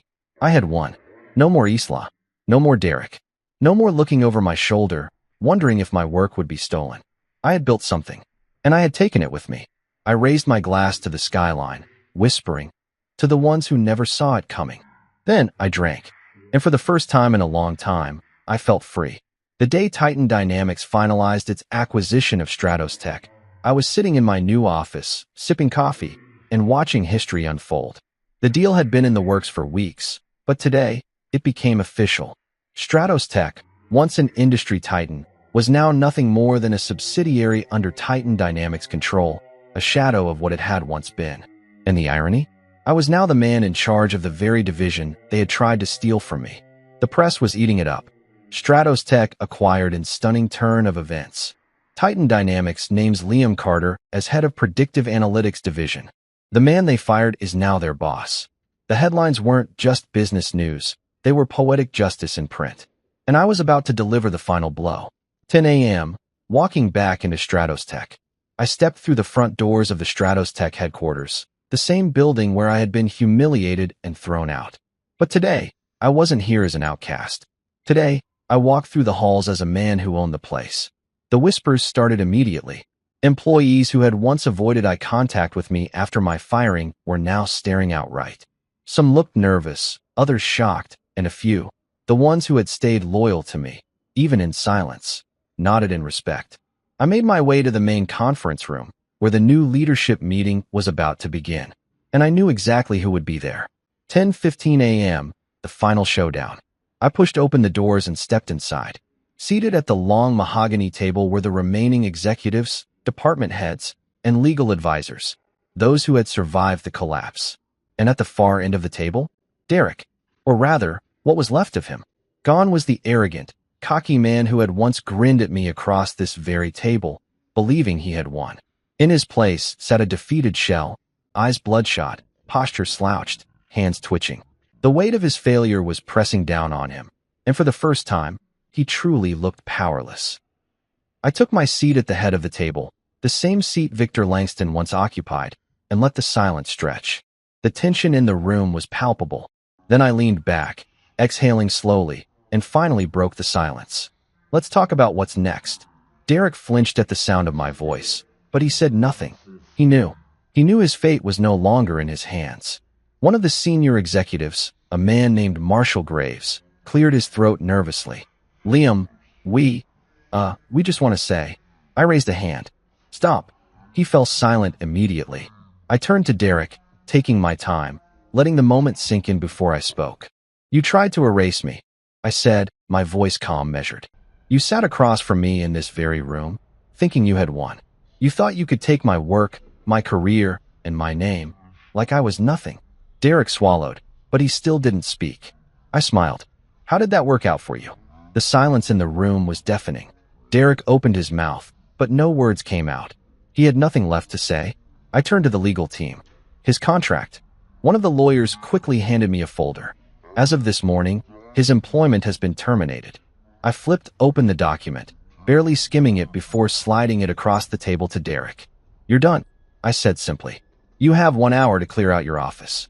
He sat there, frozen, his jaw clenching as his eyes darted around the room, searching for someone, anyone, to back him up. But no one spoke. No one defended him. No one was on his side anymore. This was the moment Derek realized he was utterly alone. His breathing turned shallow, his face paling. Liam, please. I shook my head. We're done here. For the first time, he looked like he understood what true loss felt like. Without another word, he pushed back from the table, stood up, and walked out. And just like that, he was gone. 11:30 a.m. The final nail in the coffin. With Derek officially out, the last loose end was Isla. I didn't expect to hear from her again, but as I walked out of the conference room, my phone buzzed with a notification. Voicemail from Isla. I hesitated for a moment before pressing play. Her voice came through, small, weak, and filled with something I had never heard from her before, actual regret. Liam, I don't know where to start. I know you don't owe me anything, but I lost everything. You were right. About everything. I thought I was making the right choices. I thought Derek was. She choked on a breath. I was stupid. I just wanted more, and now I have nothing. No job. No money. No future. I don't even have him anymore. A long pause. Then, barely a whisper. Do you ever think we could start over? I let the message play out, but I already knew my answer. I deleted it. She wasn't worth my time anymore. 6 p.m., the celebration. That evening, I sat in a private rooftop lounge, a glass of whiskey in my hand as I watched the city skyline. Jonas raised his own glass, smirking. You did it. I exhaled slowly, letting the words sink in. Yeah, I did. Stratos Tech was mine now. The company that had tried to erase me had become part of my empire. Isla, gone. Derek? Nothing but a footnote in a cautionary tale. I lifted my glass, smirking. To the ones who thought I was replaceable. Jonas chuckled, clinking his glass against mine. And to the ones who never saw it coming. I took a slow sip, the warmth of the whiskey settling deep in my chest. For the first time in a long time, I felt free. No bitterness. No anger. Just a future that was completely mine to build. And the best part? This was just the beginning. The first morning after Stratos Tech's official acquisition felt different. Not in a jarring way, but in a way that reminded me of standing at the edge of something vast and new. The past few months had been a relentless storm, betrayal, revenge, and rebuilding. Now, the dust had settled, and I had won. I walked into the Titan Dynamics building, now the new headquarters of Stratos Tech's predictive analytics division, and was immediately greeted with nods of respect, murmurs of approval. The employees who had once whispered behind my back, who had distanced themselves when I was thrown out, were now seeing me in a new light. I had not only survived, I had come back as their boss. I didn't need their validation, but I'd be lying if I said it didn't feel damn satisfying. As I stepped into my office, my phone buzzed. A message from Jonas Caldwell. Boardroom in 10. Time to seal the last deal. I already knew what it was about. The final phase of the takeover. This wasn't just about controlling Stratos Tech. It was about burying its old regime completely. I straightened my tie, smirking to myself. Time to close the book. 10 a.m., the last boardroom meeting. The meeting was set in one of Titan's sleek new boardrooms, where the remaining Stratos Tech executives had been summoned. I walked in and took my seat at the head of the table, a place that once belonged to Victor Langston, then Isla and Derek, and now me. Jonas sat beside me, flipping through a stack of documents while the executives looked around nervously. Some of them had sided with Derek. Some had stayed neutral. And some had quietly reached out to me the moment they realized he was failing. Jonas leaned back, looking at them like a wolf surveying a dying pack of sheep. Let's get this over with, he said casually. I folded my hands on the table, scanning their faces before speaking. As of today, Stratos Tech is officially absorbed into Titan Dynamics. That means two things.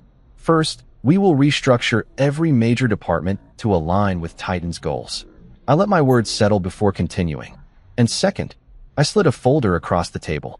Anyone who had a hand in my removal, in sabotaging my work, or in backing Derek, will not be coming along for the ride.